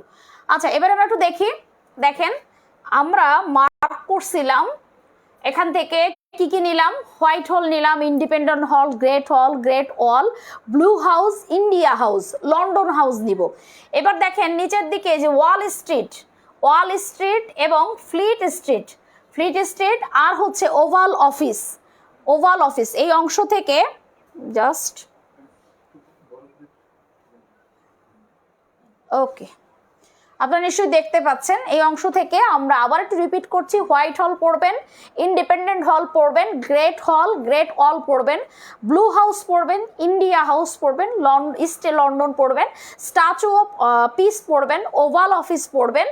এরপরে হচ্ছে দেখেন ফ্লিট স্ট্রিট এবং অল স্ট্রিট, এই কটা আপনারা পড়বেন। আমরা একটু পরের পৃষ্ঠায় চলে যাচ্ছি। দেখেন আরো কিছু তথ্য আছে এখানে, যেমন এখানে কিন্তু পুরা পৃথিবী থেকে গুরুত্বপূর্ণ তথ্যগুলো কিন্তু আমাদের চলে আসছে। পুরা পৃথিবী থেকে গুরুত্বপূর্ণ তথ্যগুলো আমাদের চলে আসছে। তো এইখানে দেখেন আমরা যদি একটু লক্ষ্য করি, গ্রিনিস মান মন্দির, ওকে, গ্রিনিস মান মন্দির, ওকে, গ্রিনিস মান মন্দির। দেখেন গ্রিনিস মান মন্দির আপনারা টিক দিবেন। এরপরে ব্যাবিলনের ঝুলন্ত উদ্যান, তারপরে হচ্ছে স্ট্যাচু অফ লিবার্টি পড়বেন, আইফেল টাওয়ার পড়বেন, কারবোলা পড়বেন, গ্রাউন্ড জিরো পড়বেন এবং ওয়াটারলু। ওকে, এরপর নেক্সট দেখেন এখানে জেরুজালেমটা পড়বেন এবং হোয়াইট হাউস পড়বেন। আমরা একটু পরের টপিকে যেতে যাচ্ছি। আন্তর্জাতিক পুরস্কার, শোনেন পুরস্কার থেকে 1 নম্বর আসবেই, মাস্ট বি, পুরস্কার থেকে 1 নম্বর আসবে। তবে সাম্প্রতিক যে পুরস্কারগুলো আছে, যেমন আমরা এই যে কয়েকদিন ধরে দেখতেছি আমাদের 21শে পদক, স্বাধীনতা পুরস্কার, এরপর হচ্ছে অস্কার, রিসেন্টলি অস্কার দিয়েছে। তো আপনারা এখানে যারা আছেন একটা কাজ করতে পারেন, সেটা হচ্ছে আমার একটা ফেসবুক পেজ আছে লাবণী অধিকারীস জিকে, এখানে একটু আপনারা লাইক দিয়ে রাখতে পারেন, তাহলে সাম্প্রতিক যে পুরস্কার বা যে তথ্যগুলো আছে এগুলো থেকে প্রশ্ন পাবেন। কারণ এই যে ব্যাকডেটেড যে তথ্যগুলা, যেমন প্রথম নোবেল বা প্রথম অস্কার, এই জায়গাগুলো থেকে কিন্তু প্রশ্ন তেমন একটা হবে না। তো আমরা একটু আমার পেজটা আমি একটু লিখে দিচ্ছি এখানে, আপনারা জাস্ট একটু ফলো করে রাখেন, তাহলে মোটামুটি আপনারা কি বলা যায় সাম্প্রতিকের জন্য যে তথ্যগুলো আছে মোটামুটি সব সময় অ্যাক্টিভ থাকলে ইউনিভার্সিটি বা নার্সিং এ আপনি তথ্য পেয়ে যাবেন।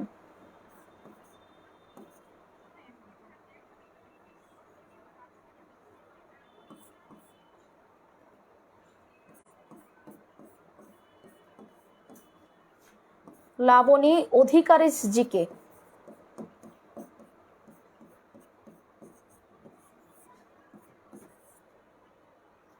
আচ্ছা ছোট বড় হাতের হয়ে গেছে, একটু ঠিক করে দেই, সবগুলো বড় হাতের করে দেই, বুঝতে সুবিধা হবে। Labani Adhikari's GK, ADHIKARY।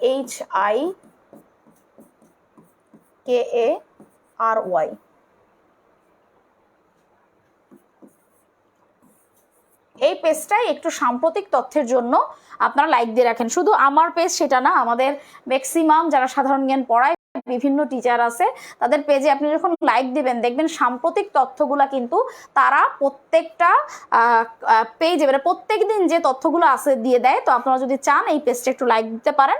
তো আমরা আবার একটু আমাদের লেকচার শিটে চলে যাই। তো আমরা আজকে 2টা লেকচারই শেষ করতে পারবো 2 নম্বরে, আমরা পরের দিন আসলে 3 নাম্বারটা ধরবো, তার কারণ হচ্ছে একদিনে সম্ভব হবে না শেষ করা। এবার দেখেন পুরস্কার থেকে আপনি যে কাজটা করবেন আমি একটু লিখে দেই। প্রথমত কয়েকটা পুরস্কার আপনি পড়বেন। গত বছরের নোবেল চেষ্টা করবেন পড়া, এবছরের অস্কার, কারণ এবছর নোবেল দেওয়া হবে না, অস্কার 2023, কান যদি দেওয়া হয় তাহলে কান 2023। আচ্ছা, এদিকে বাংলাদেশে কি পড়বেন, 21শে পদক, স্বাধীনতা পুরস্কার, স্বাধীনতা পুরস্কার, তারপরে হচ্ছে বাংলা একাডেমি পুরস্কার, বাংলা একাডেমি পুরস্কার। এই কটা ভাই আপনার মুখস্থ করতেই হবে। ওকে, নোবেল পড়বেন, অস্কার 2023, কান 2023, 21শে পদক পড়বেন, স্বাধীনতা পুরস্কার পড়বেন এবং বাংলা একাডেমি পুরস্কার পড়বেন। আচ্ছা, এবার আমরা পরের পৃষ্ঠায় চলে যাই।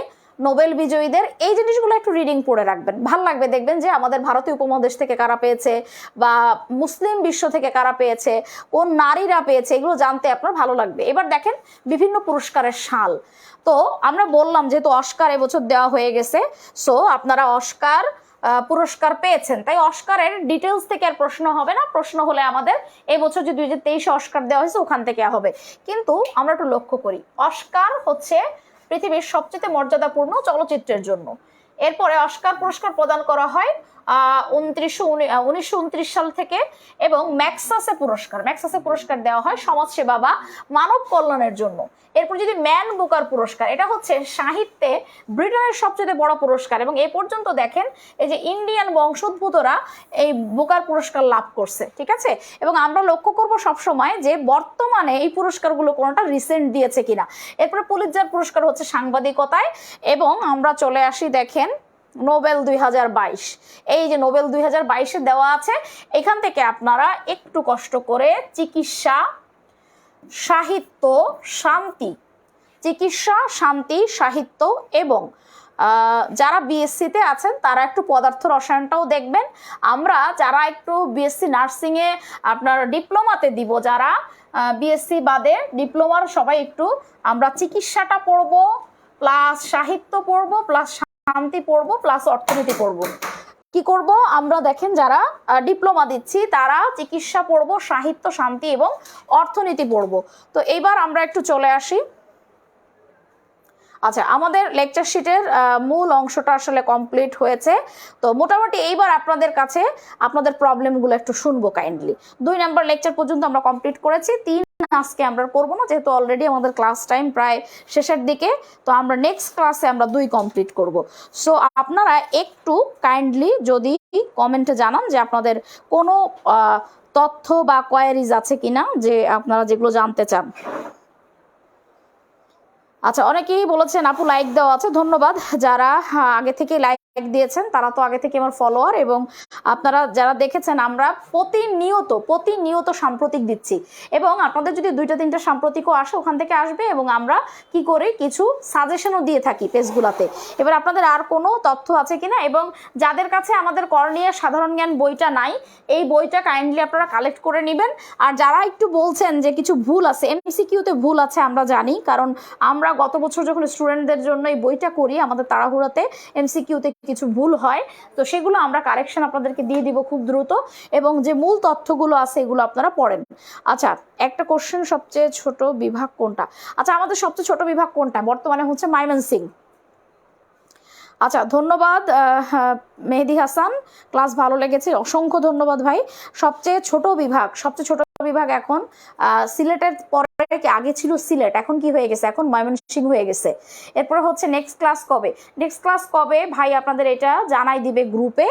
আর আপনারা মনোযোগ দিয়ে এই 2 ঘন্টা প্রায় আমাদের সাথে ক্লাস করেছেন, অসংখ্য ধন্যবাদ। 2টা লেকচার, আমি চাইলে আজকে 3টাও করতে পারতাম, কিন্তু আমি 3টা ইচ্ছা করে করলাম না, কারণ আমরা দরকার হয় যে লেকচারগুলো ছোট আছে ওইটা একসাথে 3টা করব। কিন্তু আমি লক্ষ্য করলাম যে পরপর 2টা লেকচারই হচ্ছে প্রচন্ড ভ্যালুয়েবল এবং তথ্যবহুল, এজন্য আমি 3টা শেষ করলাম না। অনেক ধন্যবাদ মারুফা আক্তার, রুবা। আপনারা যখন ক্লাস করার শেষে আপনারা যখন বলেন আপু ক্লাস ভালো হয়েছে, আসলেই আমাদের ভালো লাগে, তখন কষ্টটাকে সার্থক মনে হয়। তাহলে আজকের ক্লাস আমরা এখানে শেষ করতে পারি। আপনারা ভালো থাকবেন, সুস্থ থাকবেন, এবং আমাদের ক্লাসগুলো একটু শেয়ার করবেন। অসংখ্য ধন্যবাদ সকলকে, ভালো থাকবেন।